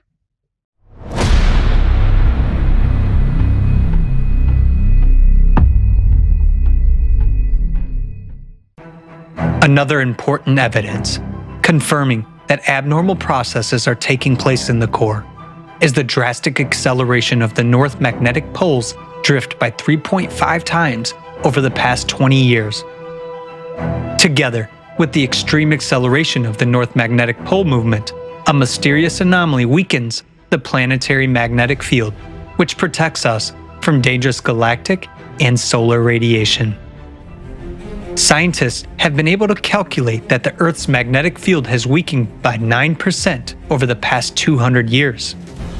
As a result, an area of weak magnetic field known as the South Atlantic Anomaly has been formed between Africa and South America. Moreover, in the last 5 years, another such area has developed southwest of Africa, and it is actively growing. The electromagnetic field is generated by the dynamo mechanism in the Earth's core, and therefore it is evident that changes in the magnetic field indicate changes in the core. Another proof of the anomalous behavior of the Earth's core is the appearance of a powerful neutrino emission from the bowels of the Earth, which was also registered in the year 2015. An even more anomalous event occurred in the year 1998. Scientists detected a sharp bouncing displacement of the core by observing the Earth's center of mass using satellites. As a result of the bounce, the core shifted sharply northward toward the Tamir Peninsula. At this time, scientists at the Medicina station in Italy detected a gravity burst. The velocity of the planet also increased, as well as the centrifugal force. Concurrently, there was a dramatic change in the shape of the Earth. As measured by a laser rangefinder system from the US satellites, the planet began to expand abnormally along the equator, whereas before that, the trend had been the opposite. Because of the increased centrifugal force, magma plumes began to rise closer to the surface, which increased the geothermal heat flow and the number of earthquakes. As a result, new faults and cracks began to form, through which water from the surface began to escape deep into the Earth. In the same year, there was a sharp increase in the speed of the North Magnetic Pole's drift. The bounce of the Earth's center of mass became the key factor of the system's imbalance. This event led to a dissonance among all the Earth's shelves, which caused a dramatic increase in many natural disasters. earthquakes, volcanic eruptions, tsunamis, hurricanes, tornadoes, and so on.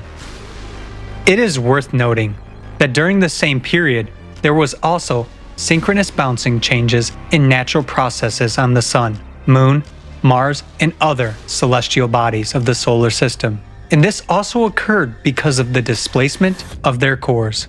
This has led scientists to believe that such synchronous bounces may be caused by the influence of external factors on the solar system.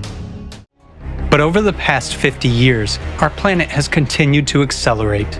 Since the year 2016, this trend has intensified even more.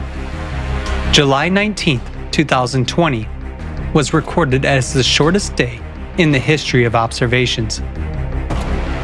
Even seemingly insignificant acceleration of the huge mass of the Earth will cause catastrophic consequences in the near future.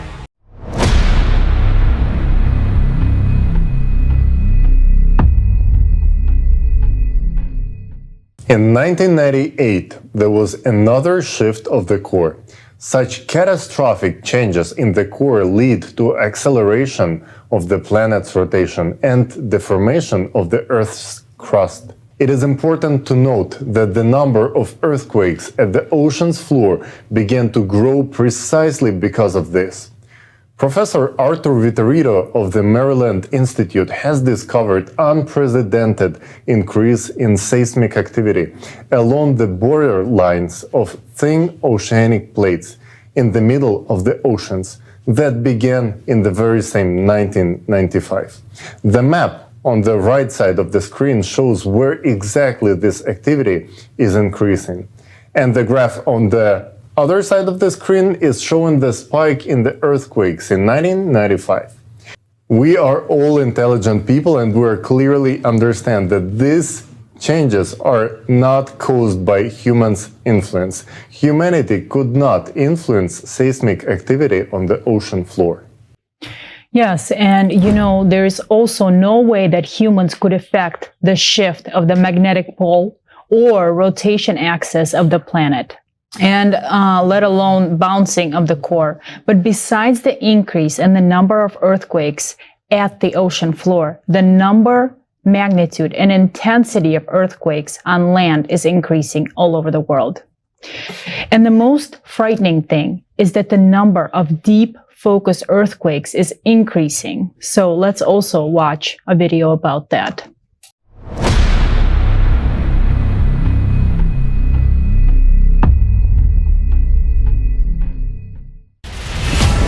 Earthquakes and volcanoes. The power of the Earth's interior manifests itself unpredictably on the surface, causing colossal damage and destroying all life around. In the recent years, these emissions of planetary energy have been growing exponentially in gigantic leaps. Something inexplicable has started to happen.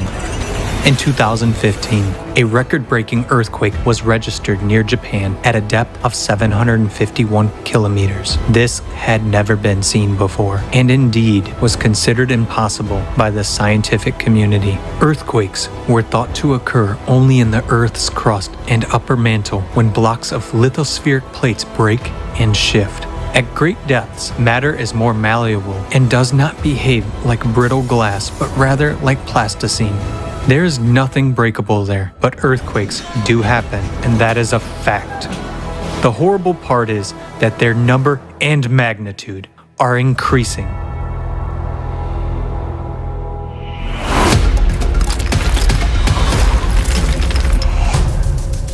Earthquakes are not only becoming deeper, but they are also getting closer to the surface,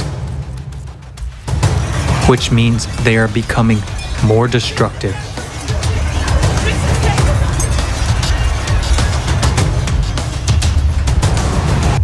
Today, more and more of them are concentrated at a depth of about 10 kilometers. For example, an entire series of 36 seismic events of significant magnitude from 4.5 to 7.0 occurred near New Caledonia in early April 2022. Just one earthquake of similar magnitude and depth in August 2021 in Haiti caused fatal damage and killed more than 2,200 people. The deadly threat is increasingly rising to the surface of the Earth. Right before our eyes, cracks are appearing and faults are being activated. The ground is literally crumbling beneath our feet, swallowing whole houses. Faults have been activated in the USA, Kenya, Iceland, Turkey, China, Lake Baikal, and other regions. Each of them can cause enormous damage. It is an abyss opening underfoot. The number of observed earthquake swarms, that is, of clusters of rhythmic shocks, is increasing on the planet. A swarm is characterized by almost similar magnitudes of seismic events that occur at short intervals in a local area. The number of seismic events in individual earthquake swarms has increased from a few or few dozens to hundreds and sometimes thousands. Their magnitude and duration have increased. This is due to the intrusion of magma and hot gases into the microcracks of rocks. Swarms are now being recorded not only in fault zones and near volcanoes, but also in more quiet regions. The Palghar region of India, located in a quiet continental region, began swarming with earthquakes in September 2018 and continues to this day. In just 2 years, about 5,000 earthquakes of a magnitude up to 3.8 occurred within a small area.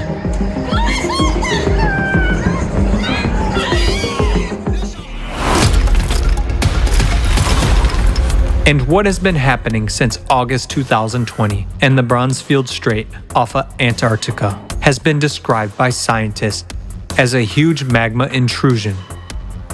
Some 85,000 earthquakes have been detected in the first 6 months, with a maximum magnitude of 6.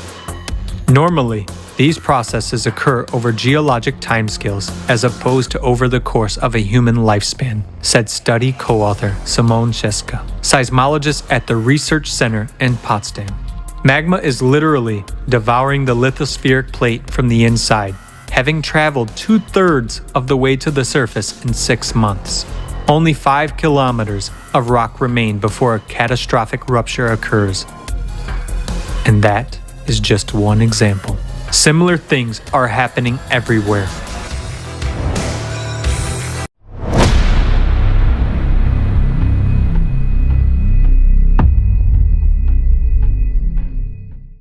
Note that 85,000 earthquakes have occurred right off the coast of West Antarctica, where the Weddell Sea is heating up.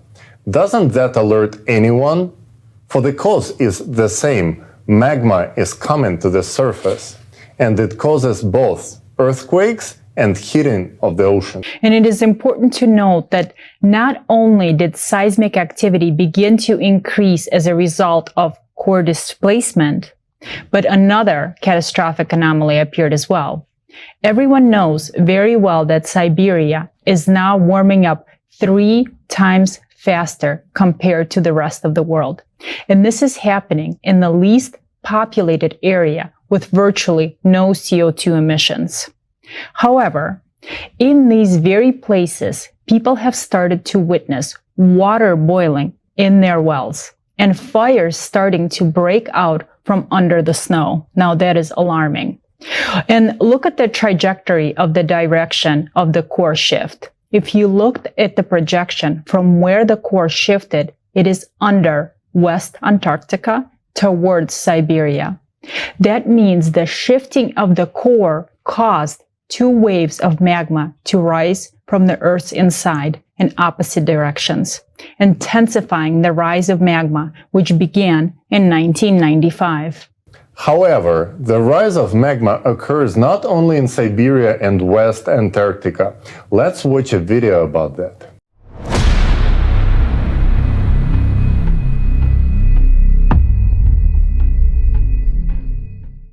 In recent decades, the Earth has been accelerating its rotation by leaps and bounds, which means the centrifugal force is increasing.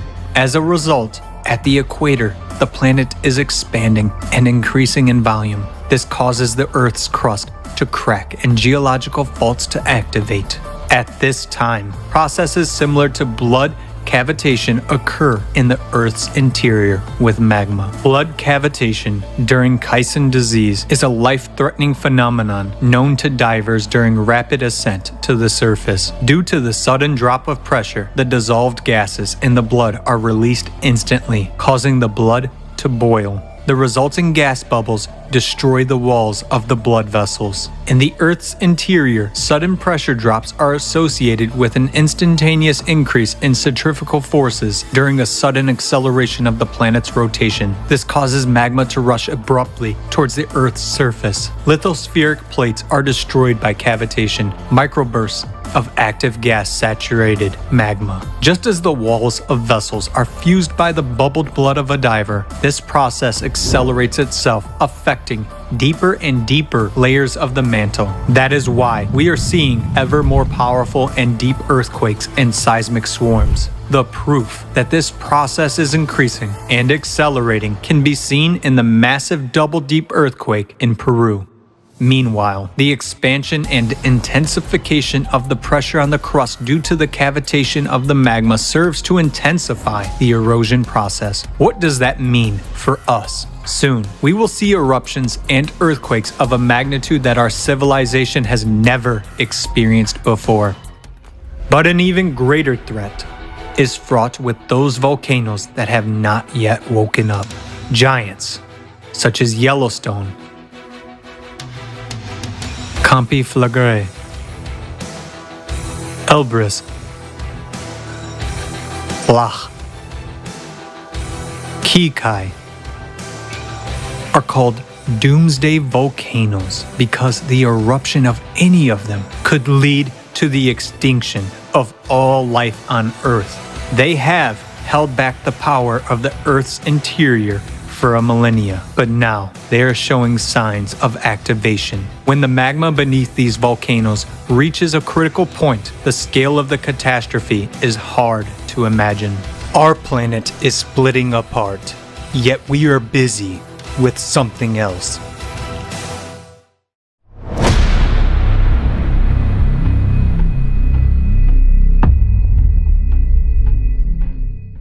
The acceleration of centrifugal forces and the shifts of the core begin to push magma sharply to the surface.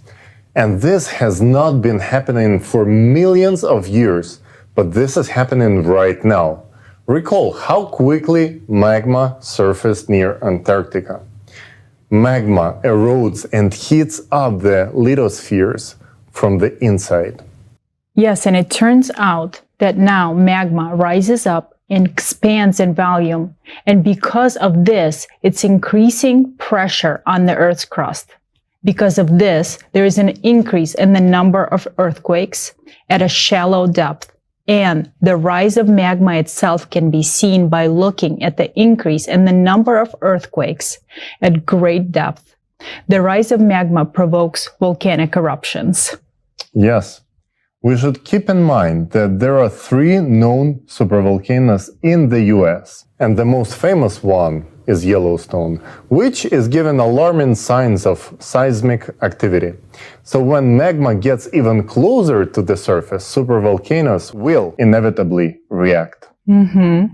So what are the reasons for this instability in the core, which causes the acceleration of the planet's rotation and pushes the magma outward?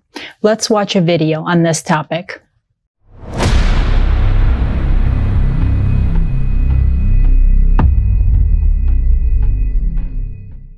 The cycle of terrible cataclysms, which the Earth now has to go through, occurs on the planet every 12,000 years, and it has been described by various researchers in many scientific works and books.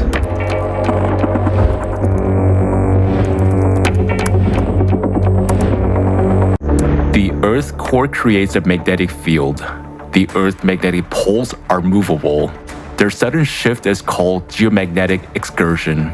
and note in which time intervals such excursions took place over the last 120,000 years. The interval between them is approximately 12 to 13,000 years. It is shocking that at the same time, there were sharp rises in world sea level, glaciation, and the strongest volcanic eruptions. Each time during such excursions, the magnetic field of the Earth became 8 to 10 times weaker, and this led to an increase in the flux of cosmic radiation. Douglas Vogt, geologist, has analyzed the carbon-14 dating of sediments. The data obtained irrefutably prove that glacial periods have cyclicity of about 12,000 years. You have the Earth's magnetic field reverses, and immediately after that, you have the Ice Age. The reason why the Earth's magnetic field reverses is because of this clock cycle. And also geologists recorded that over the past 2 million years, simultaneously with the glacial periods and polar inversions, there was an increase in volcanic activity. Another proof of the 12,000-year cycle was the eruption of the Toba volcano 72 to 74,000 years ago, and the humanity passed through a so-called bottleneck. In other words, it was one step away from extinction. The most destructive volcanic eruption in history, which occurred in other 12 millennial cycles, were the eruption of Phlegraean Fields, Taupo volcano in New Zealand, Lake volcano in Europe, Mount Vesuvius, Santorini, Ira, and many others. Lava flows, organic material in glacial till and moraine, all pointed to these 12,000-year cycles. Even with the standard deviation in carbon-14 dating, it's obviously that's what's happening. How? Catastrophic volcanic eruptions. Atmospheric temperature changes by 10 to 15 degrees Celsius. World ocean level change by 20 to 50 meters. Large-scale glaciation that froze such giants as mammoths, and geomagnetic excursions could have occurred almost simultaneously within a short period of time? Since every cycle is accompanied by a change in the magnetic field and powerful volcanic eruptions, it clearly indicates that the cycle is associated with changes in the planet's core, just as it is happening now. Researchers believe that this cyclicity is galactic in nature, that is, it is related to the rotation cycle of the galaxy. Every 12,000 years, radiation from the center of the universe affects the solar system and even influences the sun. In 1998, not only was the Earth core recorded jumping, but also those of the Moon, the Sun, and other planets. In recent decades, scientists began to record drastic climate changes on all planets and satellites of the solar system, an increase in the number of giant storms and hurricanes, abnormal temperatures, an increase in volcanic and seismic activity. Now, an increased flux of cosmic radiation due to low activity of the sun is detected on Earth. Scientists have found evidence that a similar bombardment by cosmic rays occurred 12,500 years ago. In addition, every 12,000 years, an unknown flow of violent cosmic energy from the center of the universe comes to our planet. This high-energy impact occurs at the micro level and has enormous potential to trigger a shift of the planet's core. Galactic radiation disrupts the life cycles of the biosphere. Trees begin to massively emit more carbon dioxide, whereas swamps emit compounds of deadly gases. This time, Earth may become another dead planet, just like Mars. The planet's immune system is now destroyed by the toxin that our technogenic civilization has excreted. The planet's diseased organism might not survive the enormous stresses which cyclicity creates every 12,000 years. Every 24,000 years, disasters are even more devastating since the solar system gets closer to the radiation from the center of the universe. We're now getting into the point of the near interaction. The planet is living its last years, and so are we, if we remain idle.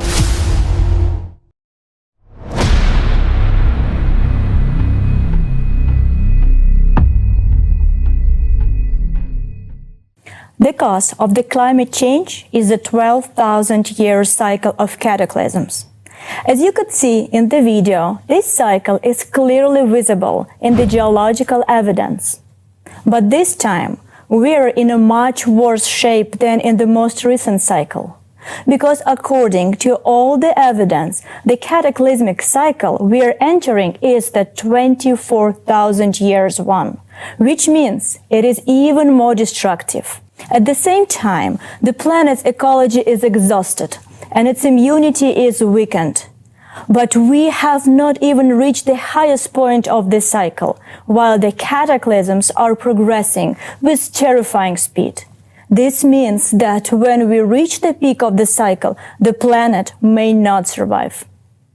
Note again that climate change is now occurring on other planets of solar system as well, and humans have absolutely no influence on it. Based on this fact, we understand that this is an external influence. This is some kind of radioactive influence. And every 24,000 years, cycle has a stronger impact on our planet. It is this radiation that sets the cyclicity of cataclysms and affects the core of the planet.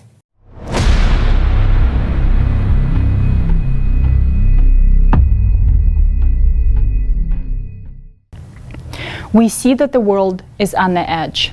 We see it with our own eyes. Everything around us is falling apart.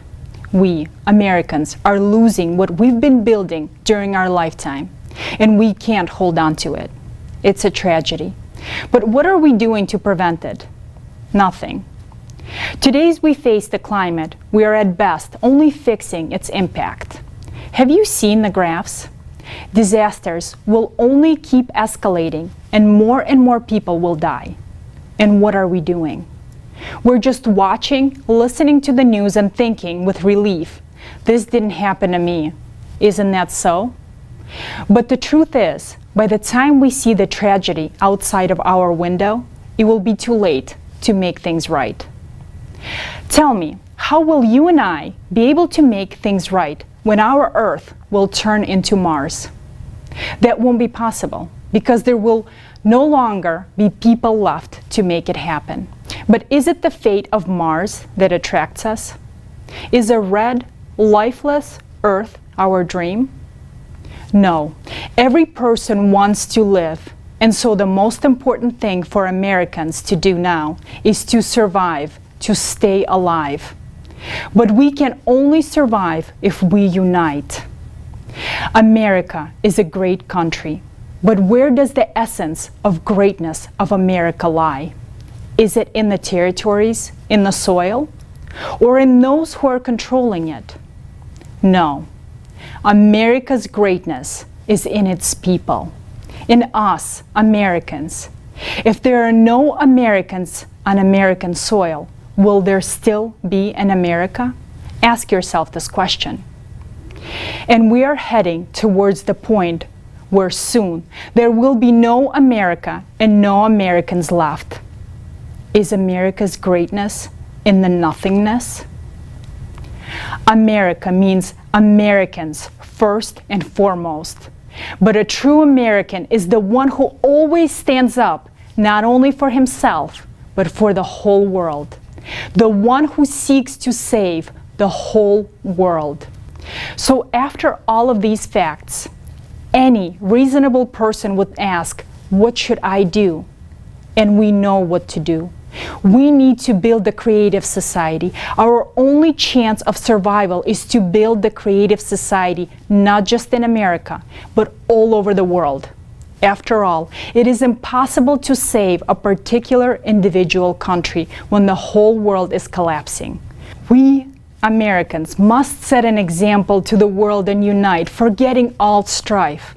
Gone are the times of strife, conflicts, wars, personal gain, and clan ambitions, and all the other things like that.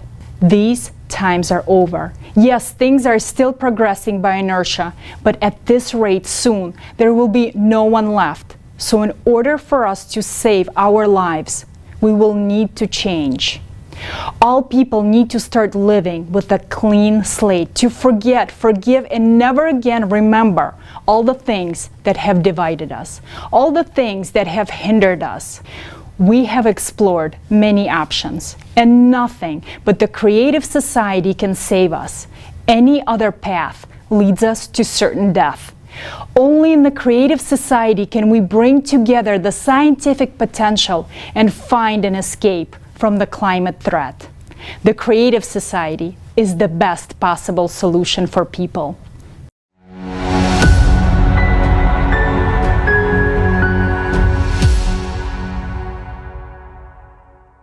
We can find this solution because there is always a counteraction to any action. A high energy flow is approaching our planet, and we can put up a defense if we understand what kind of force and in what capacity we should counteract it with.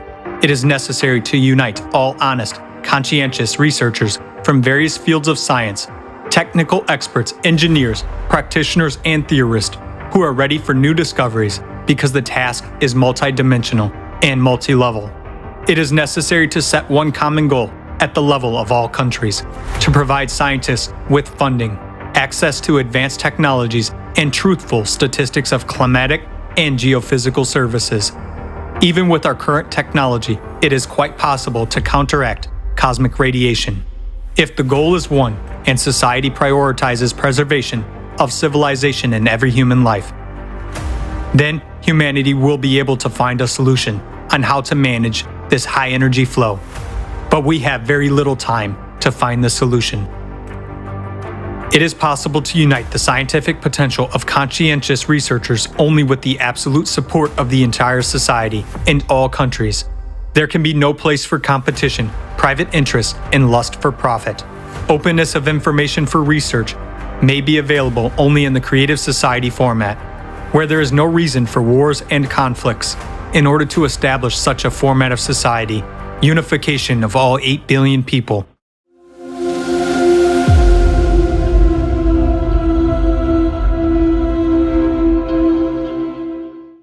Thank you, Olga and Tali. Today, we heard the real picture of true causes of climate change on our planet. This information is publicly available on our platform, creativesociety.com. You can analyze and study it in depth for yourself. Today, we touch only a little bit on the causes of climate change. We do have a more detailed report on the dynamic of climate disaster and the rate at which they are escalating and progressing. And on November 12th, we will be ready to present it to you. We invite you to the Open International Online Forum, Global Crisis, Our Survival is in Unity. It is a large-scale and unprecedented event organized thanks to the unification of millions of people from 180 countries on the platform of Creative Society Project with simultaneous interpreting into 150 languages. It will be broadcasted on tens of thousands of channels of social and media platforms, TV and radio stations around the world. The event has been initiated and it's being implemented on a volunteer basis by people's own efforts and resources.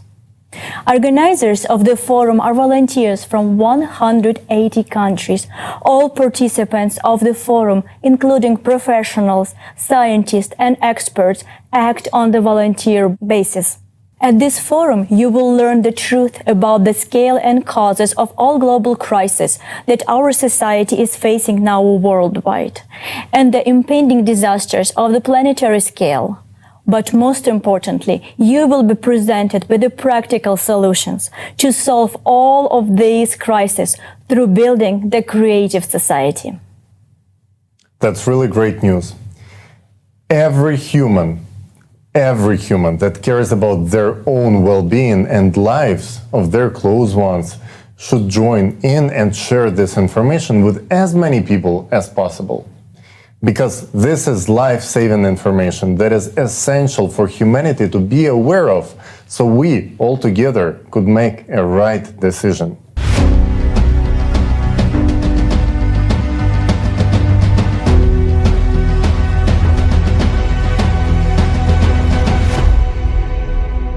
We see how serious the climate situation is. Statistics now show that extreme climatic events become more severe each year with an extremely disturbing progression. And to go through the climatic challenges that our humanity is about to face within the next few years, it is essential to have reliable sources of energy. Without it, it will be much worse. Let's talk to John Ahn, who has been researching on this topic. John? Thank you, Tali. I've always been interested and supported developing sustainable energy. Like many here today, I dreamed of living in a clean, high-tech, and a wonderful world. I thought that solar and wind was the energy for the future. But for years, I've also found a lot of contradicting information, so I spent time understanding the facts. And what I found was shocking, and I wanted to share this information today.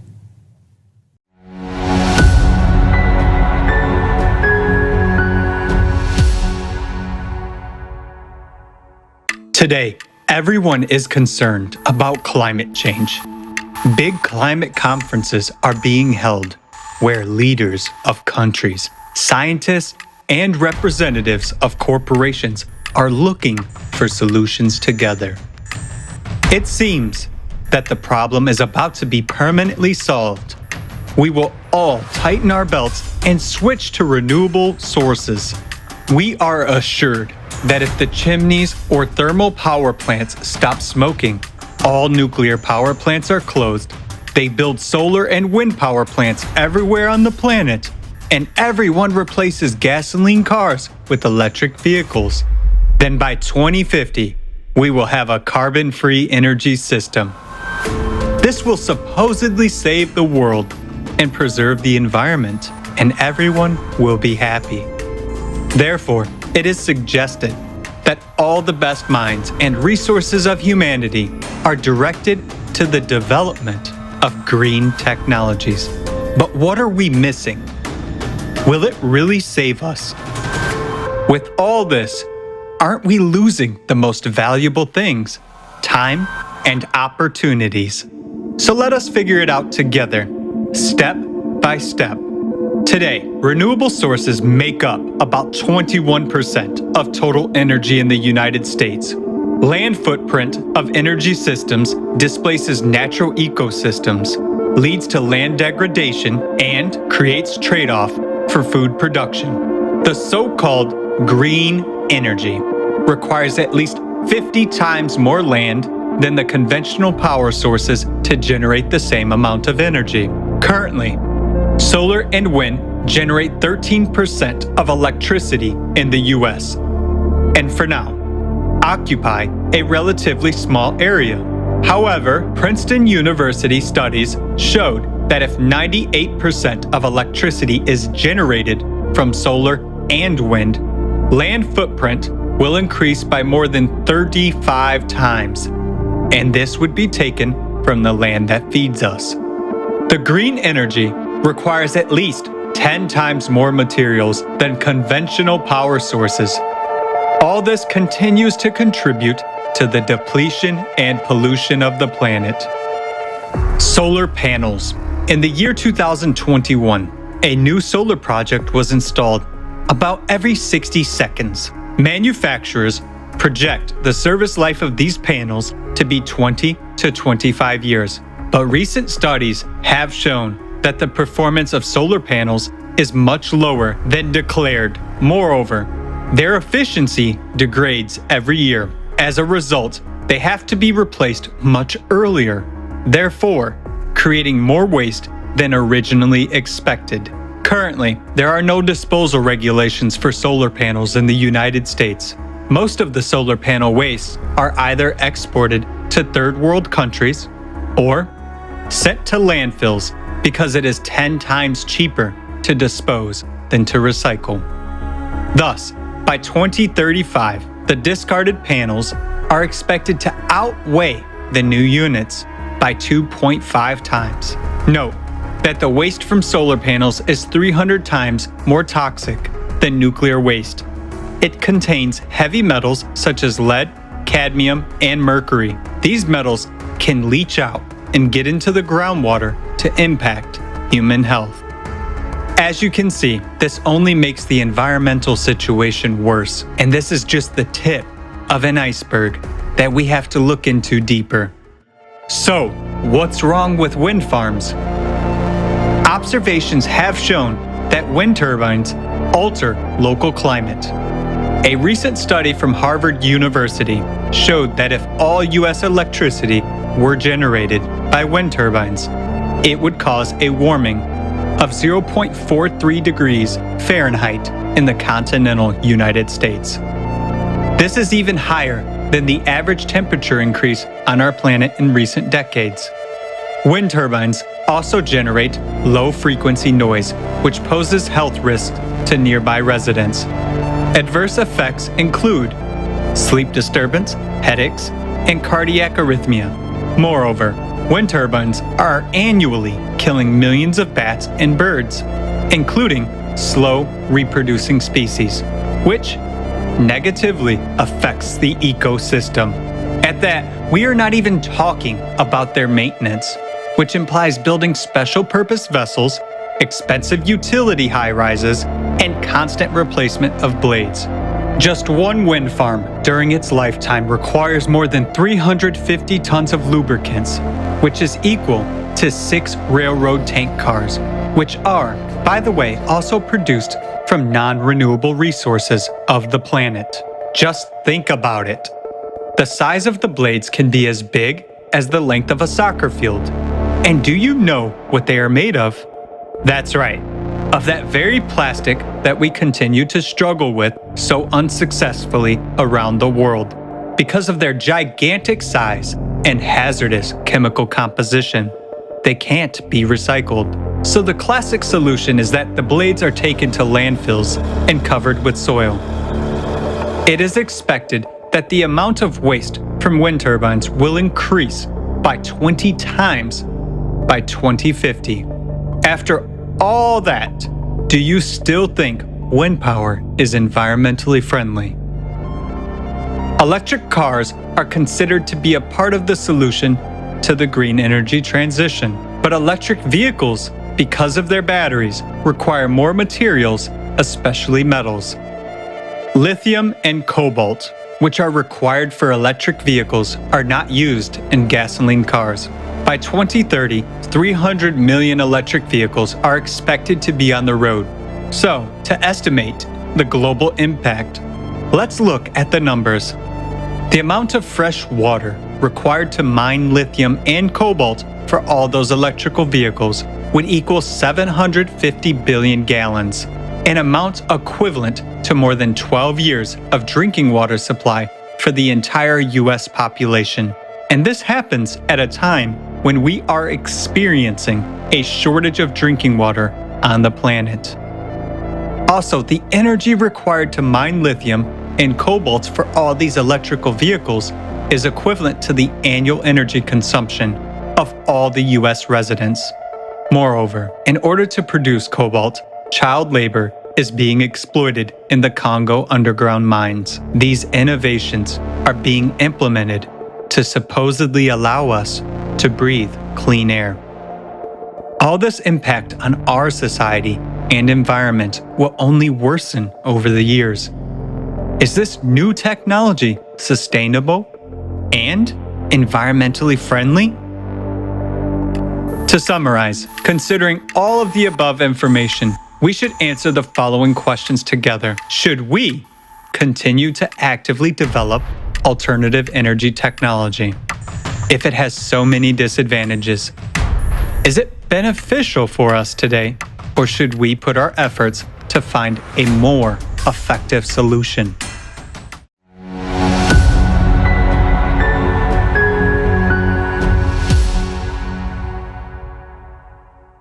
We just saw that the so-called green energy destroys the environment immensely. Is that we just don't see what is done behind the scenes. Green energy is not clean or sustainable. Another belief that has been widely promoted is that green energy is cheaper than the traditional sources. Let's look at the official data.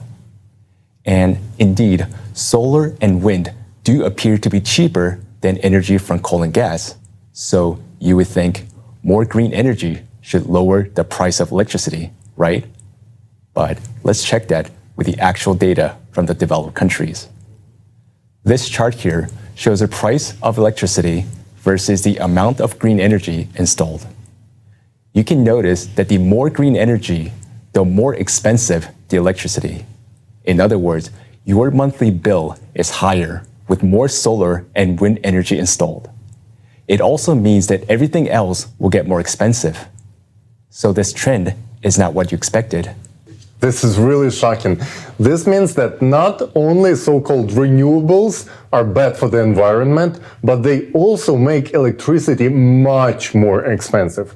So how did they trick all of us into believing that renewable energy is going to save your money when, in fact, it's doing the completely opposite thing? Yes, because there are unaccounted costs. First, the transmission cost. The energy generated must be delivered to the place where it is used. Solar and wind are more spread out and typically located further away than the conventional sources. That makes the transmission cost of green energy 3 times more expensive than the conventional. Second, the backup generators. Solar and wind do not produce energy when the sun doesn't shine or the wind doesn't blow. Then natural gas is burned.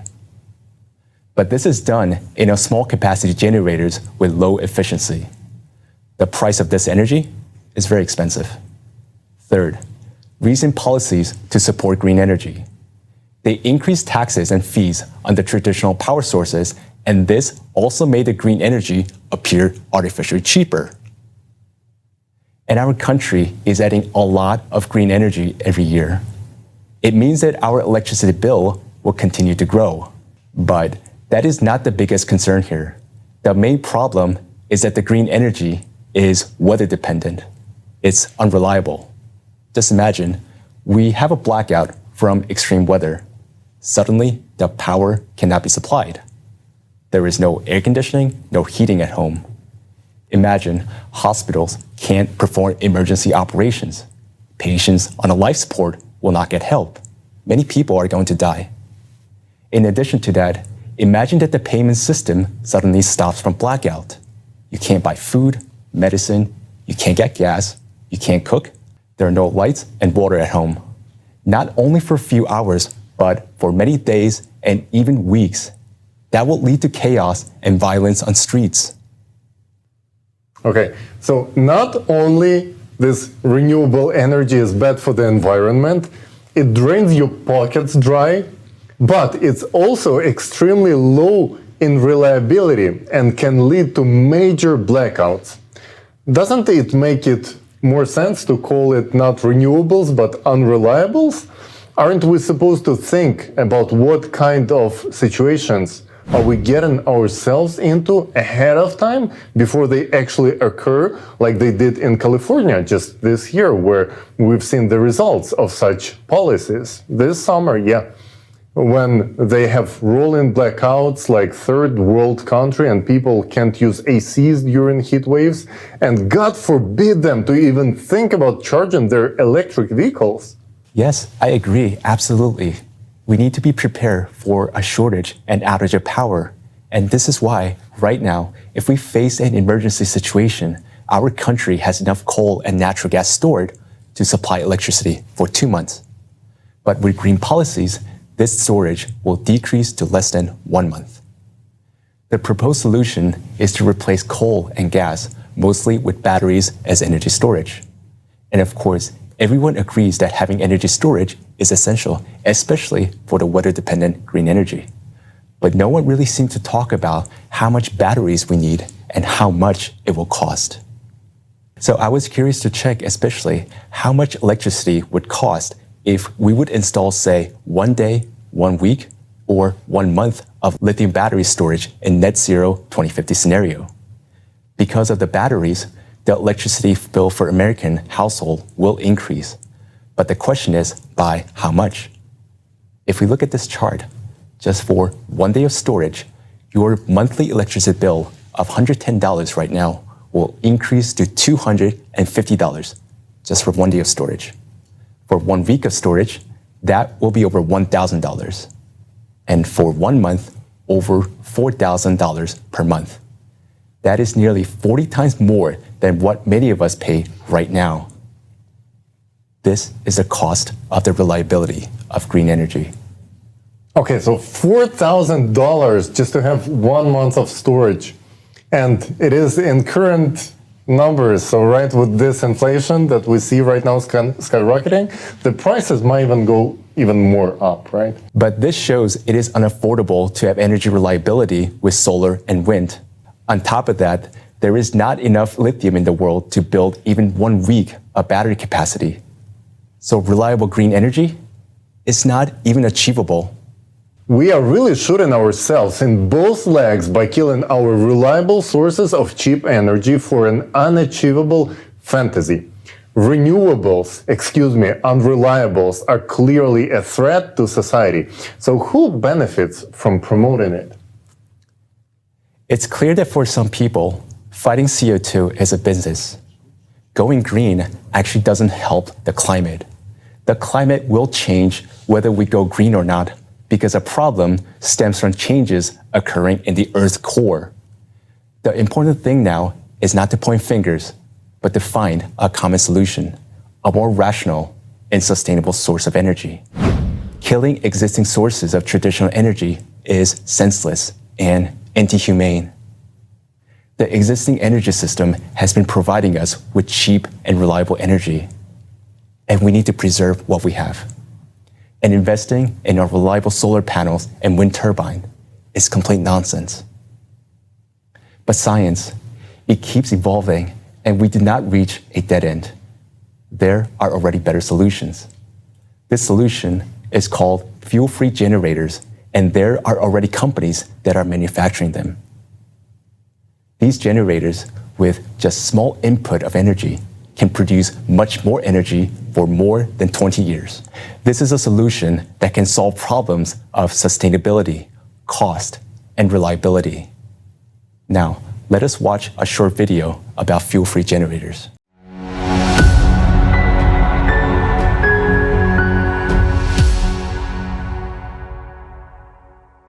Free energy generators have existed since long ago. But why do these technologies remain inaccessible to humanity? An American company has been one of the first in the world to produce magnetic energy generators of up to 25 kilowatts and is already supplying power to customers. A German company produces fuel-free power plants and has branches in several countries. A Korean company has also released a working model of an electromagnetic generator with a capacity of 10 kilowatts. African technology made it possible not only to produce a free energy generator, but also to modernize a vehicle so that it could move without fuel or recharging. Fuel-free generators, FFGs, are power generators with an efficiency greater than 100%, which means they produce more energy than they consume.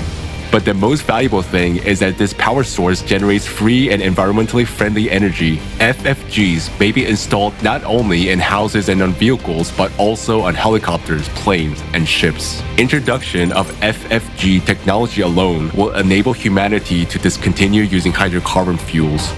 Now, let's imagine that every person on the planet would have a fuel-free generator. This means that electricity would become free. We will no longer have to pay for it. But in the consumerist format of society, this would be a great disaster because it would leave millions of people jobless. Those include experts involved in power plant maintenance and gas station employees. Everyone from a director to a janitor at a gas station will lose their jobs. All firms or companies involved in power generation will lose their incomes.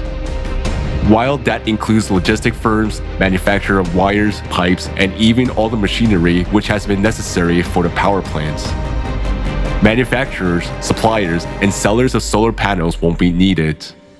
Accordingly, hydropower will also be replaced with fuel-free generators, which means that all the employees and professionals who maintain dams will remain jobless.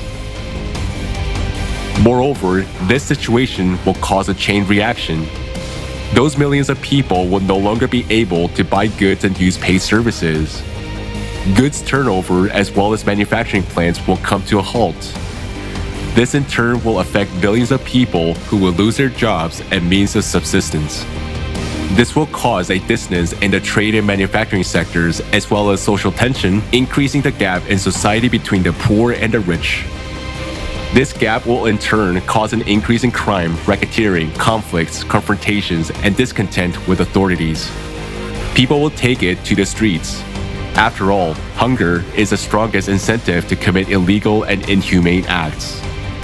All this will lead to chaos. This crisis will affect all countries in general. They will begin to solve problems by force, and this will cause the death of billions of people. All in all, there is a paradox. Introduction of a simple technology that can improve people's lives will lead to a worldwide disaster. However, it is not technology that is a problem, but the state of society today. Thus, we have considered a scenario of events in the consumerist format of society. But there is also another scenario. If we change the format to a creative one, this kind of technology will be quite beneficial. In the creative society, the economy cannot become a threat to the lives of millions of people because the value of human life is a top priority and all conditions of existence are aimed at improving the quality of human life. But that's a different scenario, a choice which has yet to be made by people.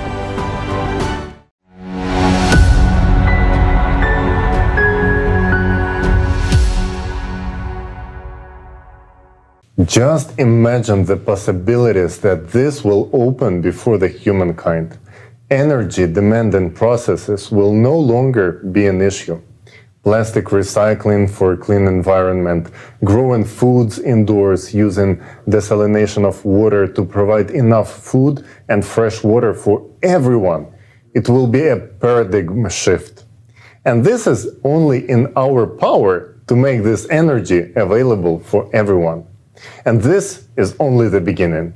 Preventative care that will keep us healthy, life elongation technologies, crisis-free and inflation-free economy, universal basic income, and even space exploration. The possibilities are really limitless and will be available for each person because the format of a creative society creates conditions for humanity to thrive. Let's talk more about how implementing creative society worldwide will benefit all of the humankind.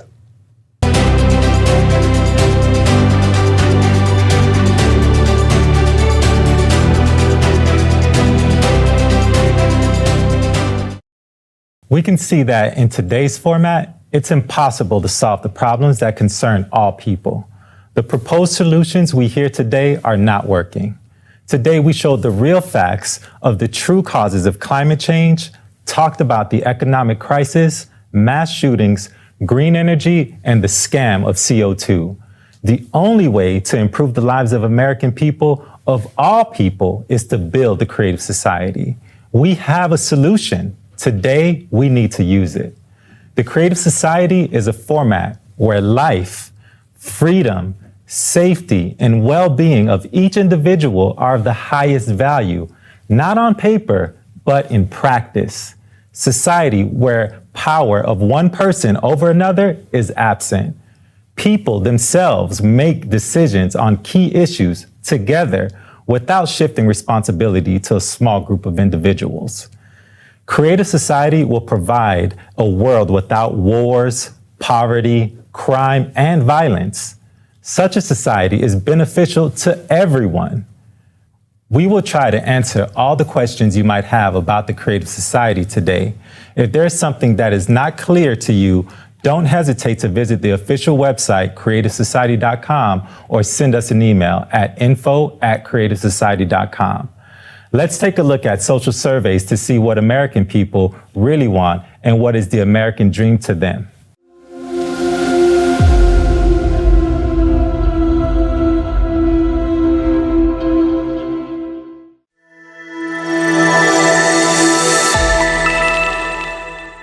For me, the American dream is, it's just like a land of opportunity. You can do what you want, you can hang out with people you love, you can share all those experiences with others and so many amazing ways. Okay, so no one has to work 40 hours a week and barely be able to afford their rent or their bills, or not even only 40, like sometimes 80. Or healthcare. Yeah, everyone will have healthcare. No one being judging each other by the color of their skin or anything. Yeah, I mean, I think the society of my dreams is where people just treat each other fairly, treat each other like equals. I want to see an America that is colorblind, that everything from one end of the spectrum, jet black to snow white, living together, working together, playing together, raising kids together. Be comfortable, be myself, and people around me can feel like to be themselves and can live comfortably. And we need to work together to try to create an environment where everybody is accepted. It doesn't matter if you're rich, poor, white, black, Asian, anything. Everybody needs to be accepted as one. We all bleed the same. Equal access to education, to healthcare, housing for everyone, basic needs being met. Being able to have a place that was your own, being able to afford a home, being able to have a good job, raise your family, be safe. Be able to get your own home, have the freedom to live the life that you want to live and build a family.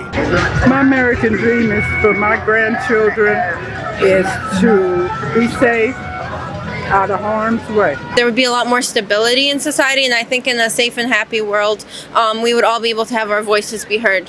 I would like to live in a society where educators are paid more money, police protection, policemen are paid more money, that you will put education and safety first. There's nothing more vital than we can do than public education and having a good education system for everyone, regardless of whatever their own family financial situations are, including access, of course, into higher education, where you don't have to go in debt for the rest of your life. People need free healthcare, I believe, because health is a very important, basic thing that everyone needs. If I lose my job and my health insurance, I want to know that if I get cancer, I'm going to be okay. Just a place where we can feel safe. High quality, equally accessible healthcare for all. I would love, not with just America, but with world peace. Peaceful, all living in harmony, doing whatever they want, no judgment. Being able to comfortably take my kids out and not worry about them walking somewhere and feeling unsafe.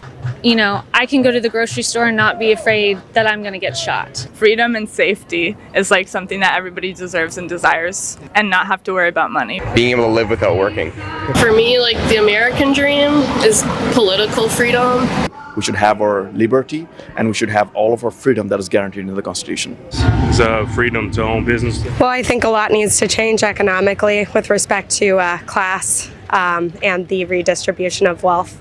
Our tax system, the way our government operates. To be rich, make money. Well, I would say just time freedom, financial freedom, because everything that is revolved around money.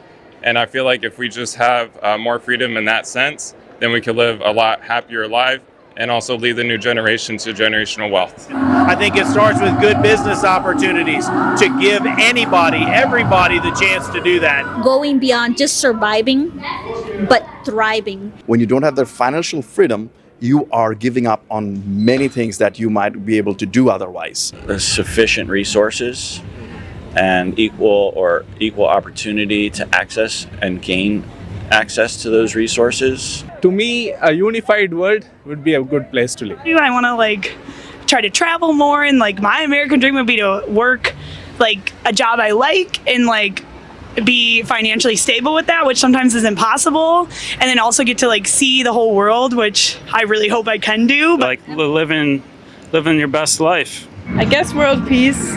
Just more love for the community, more bonding between neighbors. Have the world run by people with some heart and soul. Is being able to live up to your full God-given potential. The American dream is everyone getting together, working together, and just making each other happier and healthier as one person.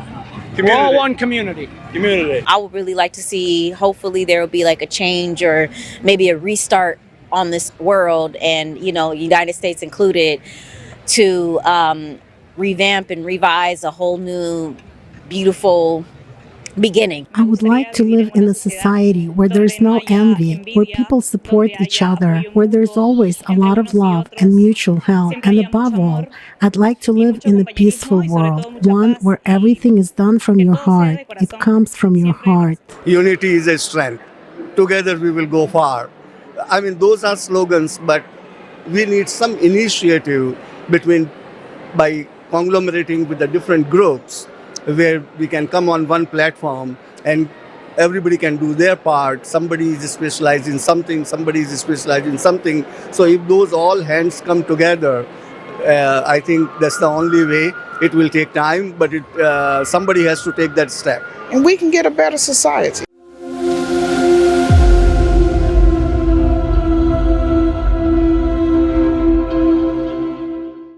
Hey, what's up, guys? It's Roy Star Sound Sick here. Make sure to follow, like, subscribe, and share this conference on every social media platform. We need to get this information out there. It's time to build the creative society, the society of the future. Let's go.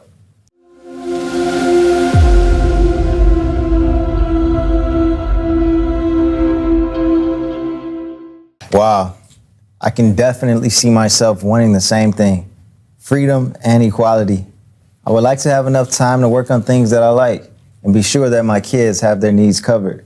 All people need to have financial freedom. Me too. I would love to live in a safe country, knowing that my kid is safe and is growing up in a violence-free world, in a peaceful society. Definitely a peaceful society in which my children are guaranteed to have a great education so they could fulfill their potential to the maximum and contribute to society.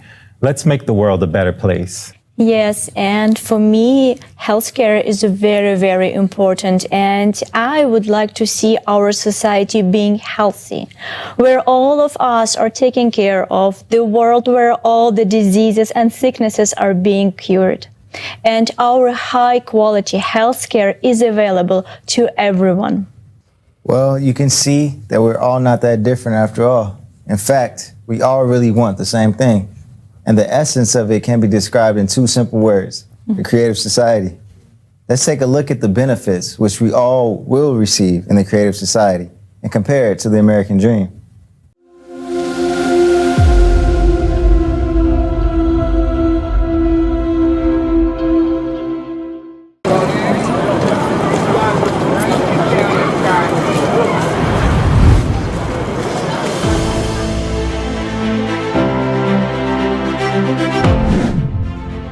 Safety. In the creative society, human life is the highest value. This society will be safe for you and your family. The latest technologies will be implemented everywhere to help security services stay ahead of the curve. We will finally have a sense of security. Concepts like crime, missing people, killing of children and adults will no longer exist in America. No longer will you be afraid to let your child go to school or outside. You won't be afraid to walk home late at night, go for a jog, or go to concerts. In the creative society, no crime or offense will go unpunished. In the creative society, the safety of each person is the highest priority. Healthcare. In the creative society, healthcare will be top-notch and free for all Americans. Imagine artificial intelligence that incorporates the expertise of all the best doctors in history. It controls high-tech robots that perform tasks of any complexity. These cutting-edge technologies make healthcare in the creative society of a high quality. Right now, health is a commodity, whereas in the creative society, everyone's health is a priority. After all, we benefit from the fact that every person is healthy and we have a healthy nation. Thanks to the development of nanotechnology and artificial intelligence, epidemics, cancer, diabetes, asthma, and all other incurable diseases will be a thing of the past. The very approach in healthcare will change, as it will be aimed at preventing diseases, and in general, we will finally get real treatment and real recovery. With such a development in healthcare and technology, it is quite possible to prolong human life beyond the species limit. The Creative Society is all about healthy and happy people. Education.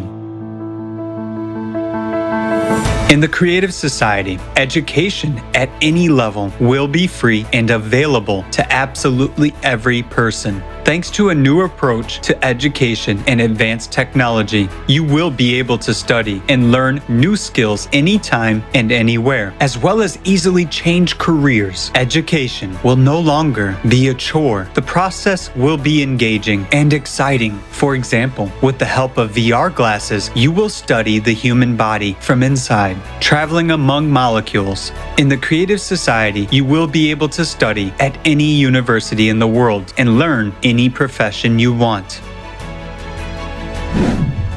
Economy. No inflation. The first thing that will happen in the Creative Society is writing off all debts and loans from private individuals, abolition of real estate taxes and personal property taxes. There will be no loan interest rates. We will start with a clean slate. All of this will be possible due to a new format of economy that will be designed to benefit the interest of every American. It takes the financial burden off of every family. Workday. By birthright, all American citizens, regardless of their status, age, gender, or race, are guaranteed a monthly universal basic income that will provide for all of your essential needs. And if you want a better life, a bigger house, or a premium car, an airplane, or a yacht, you will be able to easily afford it by working just for 4 hours, 4 days a week. You will have a job that you like and enjoy, one that you really love, and in which you will be able to fulfill your potential to the maximum. All the hard, monotonous, and damaging human health work will be performed by robots and automated systems. This is already being gradually implemented, but in the consumerist format, its large-scale implementation threatens with mass unemployment and the collapse of the economic system. Yet, this is not the case in the Creative Society. It will only benefit humanity. After all, technology will be available to all people. All these innovations will give us a lot of free time. Finally, fathers and mothers will be able to watch their children grow up and spend as much time with them as they want. People will have time for everything: hobbies, self-development, traveling, learning new skills, and a lot more. The Creative Society gives people free time. Every working American will have at least 2 months off. You want to go with your whole family to the Maldives or anywhere else in the world to see some places of interest or visit relatives on other continents. No problem. You'll be able to really spend your vacation the way you want to, rather than opt for what you can afford. Traffic jams. Free roads. It's real. And most importantly, safe ones. There will be no accidents, and we will be able to solve the issue of traffic jams. You will no longer have to waste your time. Every city will have a smart system connected to all cars via artificial intelligence. This system helps regulate and control traffic on the roads and calculate the best routes. Cars in the Creative Society will be able to block the engine start if the driver is intoxicated, analyze facial expressions, detect driver drowsiness and distraction. In case of a threat, the car will signal the driver. If they do not react, the car will turn on the emergency lights, head to the side of the road, and stop. Alert the driver of danger and take control in a critical situation. In the Creative Society, Everything is built around the comfort and safety of humans. Housing. The good news is that we can provide every American with free housing. We already have a huge amount of breakthrough technologies. Some of them already allow us to build comfortable housing quickly and efficiently. In the Creative Society, every American will be provided with a minimum of 650 square feet per person, absolutely free by birthright. If you have a family of 4, you are provided with a house of 2,600 square feet. No mortgage, no rent to pay. You won't have to pay utilities or property tax. The house will be equipped with the most advanced technologies available to society, and that means that all household chores such as washing, cleaning, ironing, and cooking will be done by robots only, which will do that quickly and perfectly. Human beings are not slaves. Human beings should live a free and happy life. Equality. In the Creative Society, all people will have equal rights. There will be no racial division. In the Creative Society, you will have rights in actual fact, not on paper. Ecology and food. In the Creative Society, thanks to the unification of scientific potential, we will be able to solve many problems related to ecology and climate. We will finally have clean air and clean water. Food will be healthy, delicious, and of high quality. You won't have to worry that you'll put on weight and that food will negatively affect your health. Sounds unrealistic, right? Many of us achieved our dreams through hard work and sacrificing the time with our families. But now, we can build the world we all dream about without sacrificing anything. It will be the kind of world we want because we are Americans and we can do it. If you are a true patriot of your country, let's build together this society where every American is happy. Let's give all the people of America the American dream. That is true heroism. We must set an example to other countries because we are the future. We must set one goal for all of America. Join the efforts and act on our desires. We were the first to land on the moon, and we will be the first to build the Creative Society.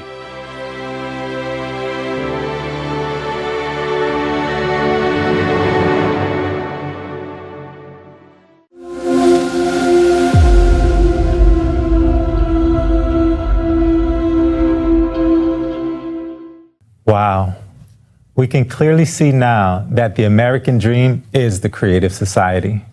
This is awesome. People deserve to live in such a world, an exciting world. I'm sure now you have a few questions. Let's go through them. Let's briefly talk about how this project started and about the 8 pillars. This will give you a lot of insight. How did the project start? As an organization, we have been operating for 11 years. And today, it is a large-scale international movement that is represented in more than 180 countries around the world. For 10 years, together with volunteers and experts, we have been conducting extensive analytical work and numerous social studies and surveys around the globe. Millions of people from more than 180 countries have been interviewed, and experts from a wide range of fields have been consulted. In the course of this lengthy research, we came up with a unified, full-fledged working model for which there is no alternative today. And we named this model the Creative Society. But it is not the name that is important, but exactly the essence and the principle of working of this model. This model is described in the 8 pillars of the Creative Society. They represent people's desires. They stand for what all people want. Now, let's take a look at the 8 pillars. The first pillar is the most fundamental principle. It declares that human life is the highest value. The goal of society is to ensure and guarantee the value of each human's life. Do you feel the difference with what we're seeing today? For most people, freedom is very important. Life cannot be fulfilling without freedom. The second pillar guarantees that. It declares that every human is born with the right to be a human being. All people are born free and equal. To put it simply, the third pillar removes the ultimate fear, the fear of tomorrow. Each human is guaranteed free provision of essential life necessities, including food, housing, medical care, education, and complete social security. And of course, everyone wants to feel physically safe. A unified global service will protect everyone from any emergencies and threats. For society to function properly and justly, there cannot be any secrets from its citizens. Therefore, transparency and openness of information for all is essential, including the information about the movement and distribution of public funds. Ideology is what shapes society's values and behavior. The prevailing ideology should bring out the best human qualities in people. The sixth pillar guarantees everyone high quality, free education and harmonious development of their personality. The seventh pillar assures equitable distribution of our planet's natural resources among everyone, regardless of nationality, age, and social status. The concept of power in the creative society is absent. People directly participate in making decisions on key issues. As you can see, these are the core values that are universal to all people, regardless of skin color, nationality, religious, political, or any other affiliations. They are just as universal as the core values that the founding fathers built our great nation on. And we should be the ones to give a new life to these core values. The definition of a true freedom, liberty, and justice. If we implement 8 pillars on a legal level as part of the Constitution, it will guarantee prosperity to each American for many generations to come. This will give practical ability to use our rights. Thank you so much, Roy, for such a great news. We really like that. And right now, dear friends, let's hear about the Creative Society from a respected oncologist from Kentucky. Dear Dr.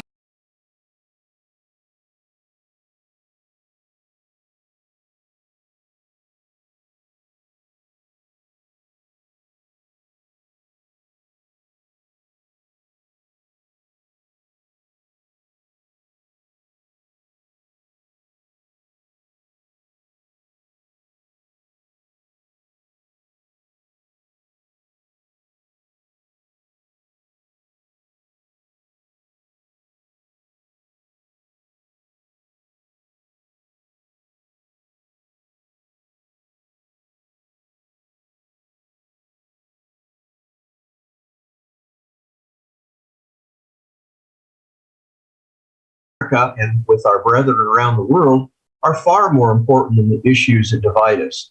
You really have to think about those 8 foundations of the creative society, and I do. Overall, when you hear them, it's like, well, this is how you interact with other people in the world with love, compassion, and respect. I mean, think how much that would change the world if we all respected the value of human life, if we all felt free to share what we want to share respectfully and could respectfully dialogue about that. Human safety, the importance of open and transparent information to everybody. We can always work together as a creative society and go forward together to help do the best we can, aware of that which binds us, which is far more important and far broad, and yet deal truthfully and honestly with those issues that divide us. I think it's critical for Americans to be an example to the world, bringing forward the goals of the creative society. If we as Americans can understand lovingly and compassionately that which unites us is far more important than that which divides us. I mean, we're the United States of America, not the divided states of America. I think if we go back to that foundation and work together and serve as a model for the rest of the world, I hope we can accomplish that. I think that would inspire other people around the world to think, hey, if Americans can do that as bitterly divisive and divided as they have been and come back together and respectfully and compassionately listen to each other and share, I think that would be amazing. That would be fantastic. And that would make me even prouder than ever to be an American. I think Americans and every society, every person on this planet deserves a creative society. Thank you so much, Dr. Long. We all feel this need in changing the format. We clearly understand that in the current format, we will not be able to find a real solution to the existing climate crisis. And now we would like to invite you to watch a short excerpt from the program with esteemed Igor Mikhailovich Danilov, Creative Society Questions and Answers. You can watch the full program on the Creative Society YouTube channel.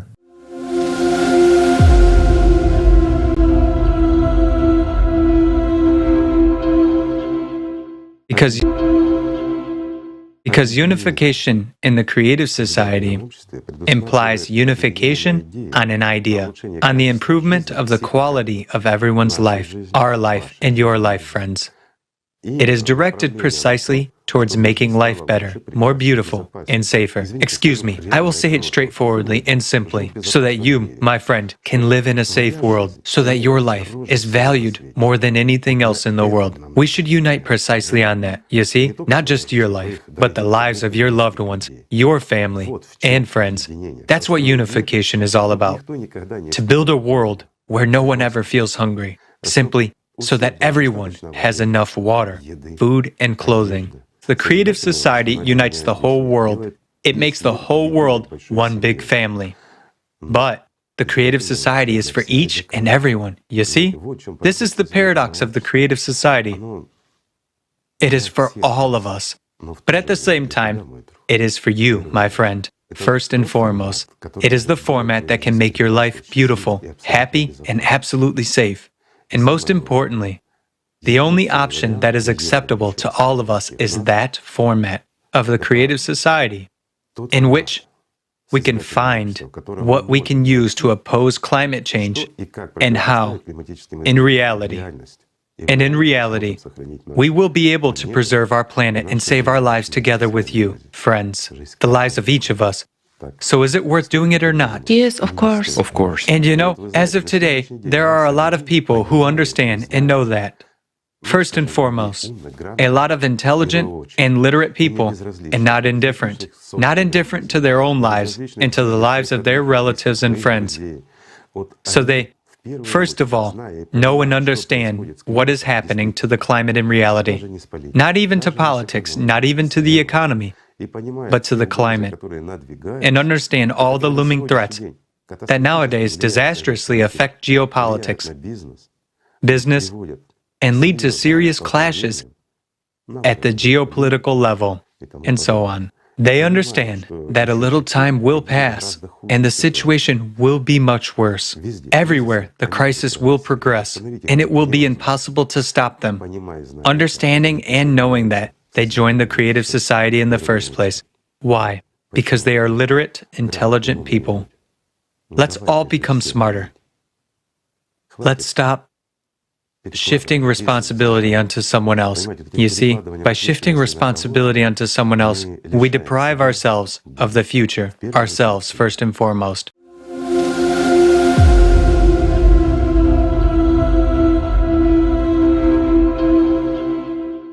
Isn't it amazing to know that there's a way out? That there's an answer to all our hopes and our aspirations? Everything we ever wanted our society to be is achievable, and all that it takes from us is to make a few simple steps. You might be asking, what specifically do I need to do? How can we make the creative society our reality? All the legal and economic and social mechanisms for a peaceful democratic transition are already in place today, especially in the United States. We just need to use them appropriately. Let's start at the beginning. We need to form a public opinion to support the creative format. There has to be a popular demand for it. And popular demand leads to electoral requests.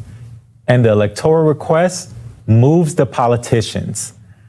Let's watch an informational video for more details.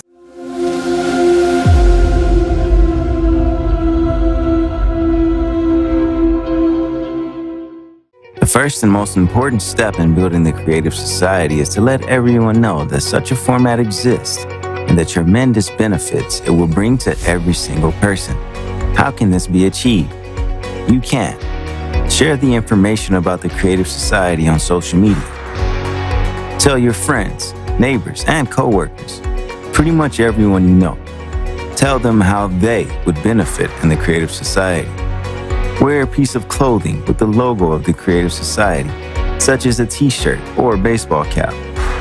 Put a sticker with the Creative Society logo on your car, or install a yard sign. Leave the information about the Creative Society in coffee shops, doctor's offices, your local grocery store, or a hair salon. Don't be shy and talk about the Creative Society on podcasts, radio shows, and TV to share this life-saving idea. If you are a business owner, place the Creative Society banner on your website or add the Creative Society logo on your products. You can place advertisements about the Creative Society in mass media, newspapers, magazines, and on billboards. These are just some examples of how information about the Creative Society can be spread. I am sure you can think of other methods on how to inform the world about the Creative Society. The faster the majority of the population is informed, the sooner we can form a public request or an electoral demand. Only then we can get to the next stage of implementing the Creative Society at the legislative level.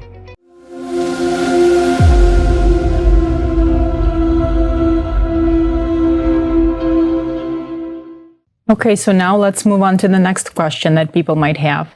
So what's next? I have told everyone I know. Now what? What do I do? Now let's take a look at the steps of how to make the American dream our reality. How do we implement the Creative Society? Please.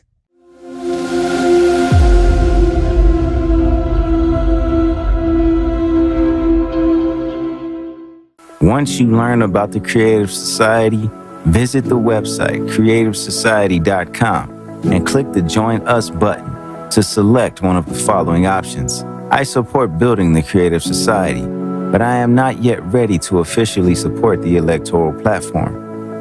I support building the Creative Society, and I am ready to officially support the electoral platform.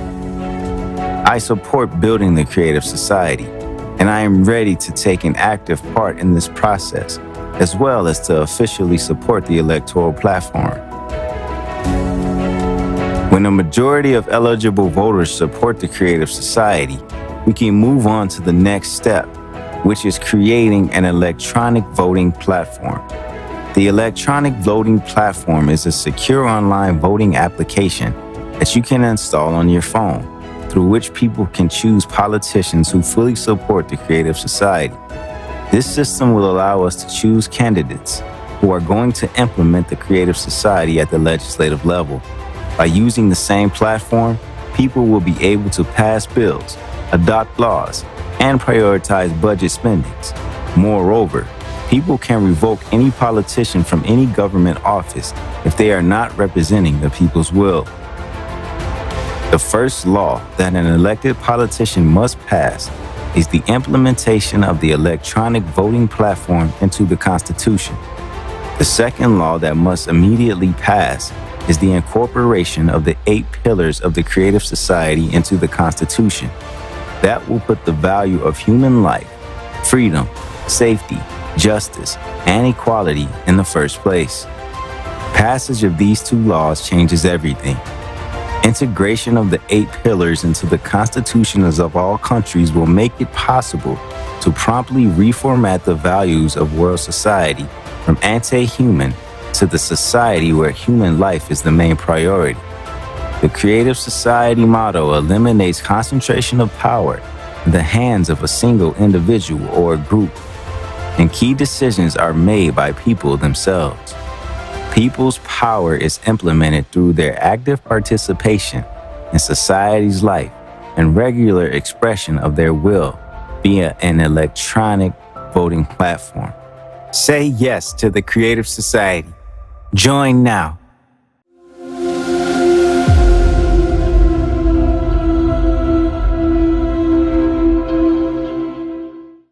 Our friends had a chance to speak with the experts.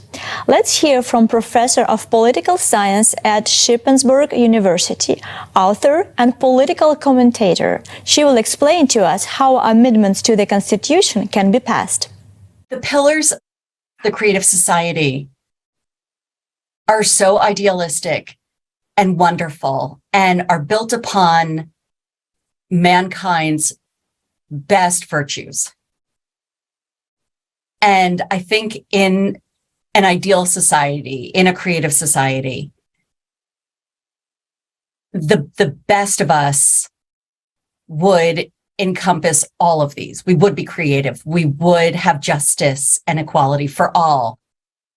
We would have transparency and openness. We would have safety and freedom, and we would value all lives.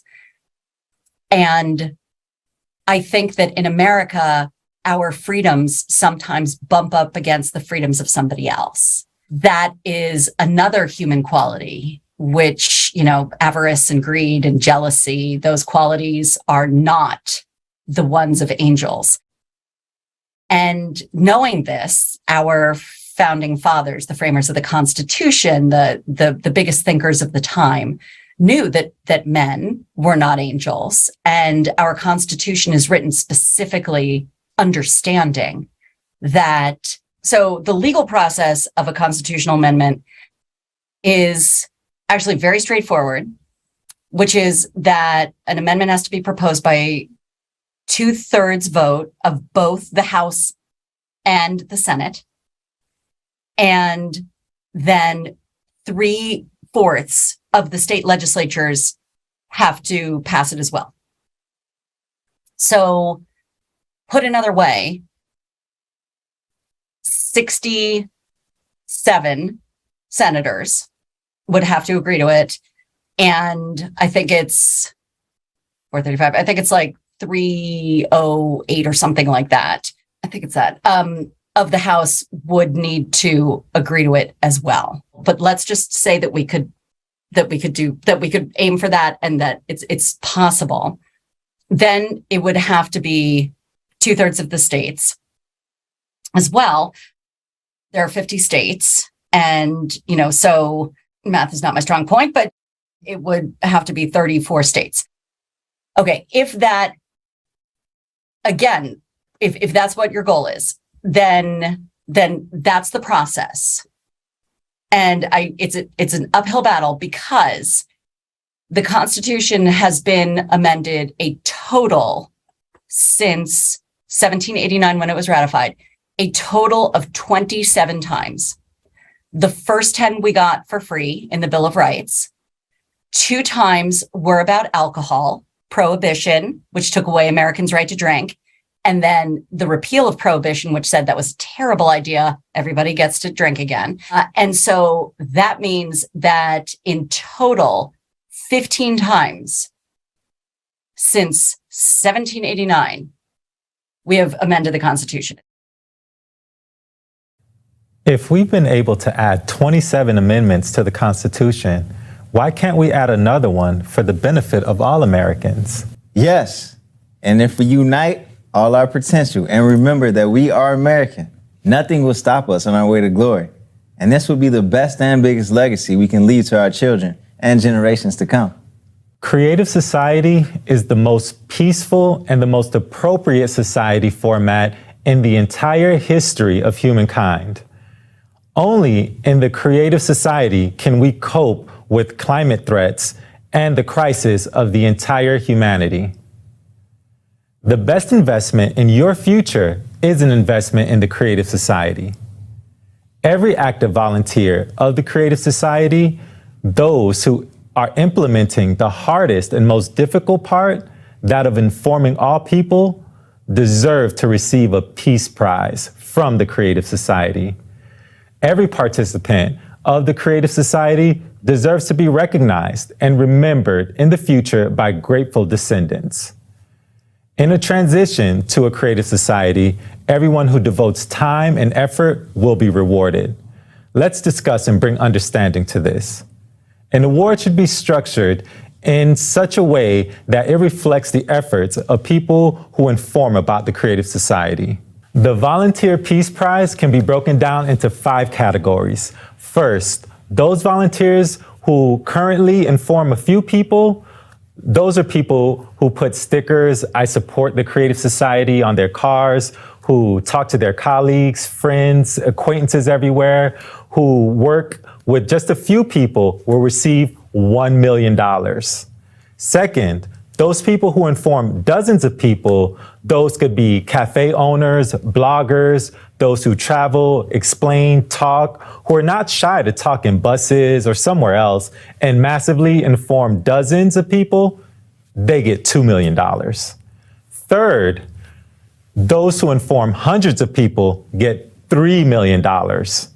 Fourth, those who have the opportunity to communicate with people and notify thousands of people get $4 million. Fifth, those who are able to inform millions of people, bloggers with multi-million followers, people who speak on huge platforms, who participate in conferences, singers who create concerts watched by millions of people, they will get $5 million. We must all recognize that such incentives will only be given away in a creative society, not now. Awards are determined based on how much personal responsibility a person assumes when making information about the Creative Society available to others. A new history will begin with the names of the volunteers who contributed their hearts and souls to the Creative Society. Building a Creative Society is true heroism. It is saving the lives of billions. It's saving all of humanity. Therefore, we should not only thank such people financially, but also write their names in our history. After all, they really deserve to have their names immortalized. There will be a monumental building raised in honor of those heroes. The building will have 6 floors. Each person's name, each volunteer who informed millions and thousands will be on the first floor. Furthermore, there will be the same gradation from 1 to 5 million Peace Prize recipients. Our 5th floor will be dedicated to the real philanthropists, those who supported the informational stage and made Creative Society possible. On top of the building will be tributes and portraits of those politicians who were so courageous and the first to declare their support for the Creative Society. In addition to helping us create voter demand for a Creative Society, these politicians will remain in the public memory for generations. A Creative Society logo will be affixed at the top of the monument. For the first time, a human civilization, the Creative Society, can be born. And we Americans can be the first to build a Creative Society for us and all of humanity.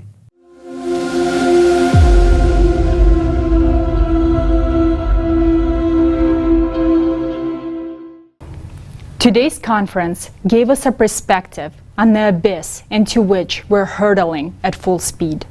We have learned the truth about the causes of climate disasters and the facts that we have very little time left. But despite the gravity of the situation, we have a chance. It's the shame not to take advantage of it. We, Americans, can change everything. We want to live freely, without fear, to have opportunities to develop, to live without lies and manipulation, in a sustainable way, without crisis. We want to live in peace and harmony, to take an active part in the development of society. We want to live in a society that is based on equality and justice, and where the highest value is the life of every person. All of this is our American dream. The American dream is something unattainable for us Americans, like a horizon that only a chosen few can reach. And for the first time, it is very close for each of us, and that is the creative society. The creative society is a model that is fully consistent with our American dream. And if we look more broadly, it is the dream of every person living on this planet. Think about it. While we have the opportunity to live in a beautiful creative society, we still continue to maintain this deadly consumerist format. This is simply absurd. The only people who do not support the creative society are those who do not yet understand what it is. Some people think that the creative society is a revolution. No. The creative society is the refusal of revolutions. There will never be any more revolutions except scientific and technological ones, which should be a continuous and natural development in the creative society. The creative society is the way of evolution. We have always been a leading country and should remain such forever in people's memories. It is with us, Americans, that the building of the creative society must begin. We must be leaders in building the creative society. We must be an example to all of humanity. Americans are the locomotive that had always pulled the whole world towards prosperity. Today, we are faced with the fact that the climate has destroyed all the bridges in our path, and now humankind is doomed.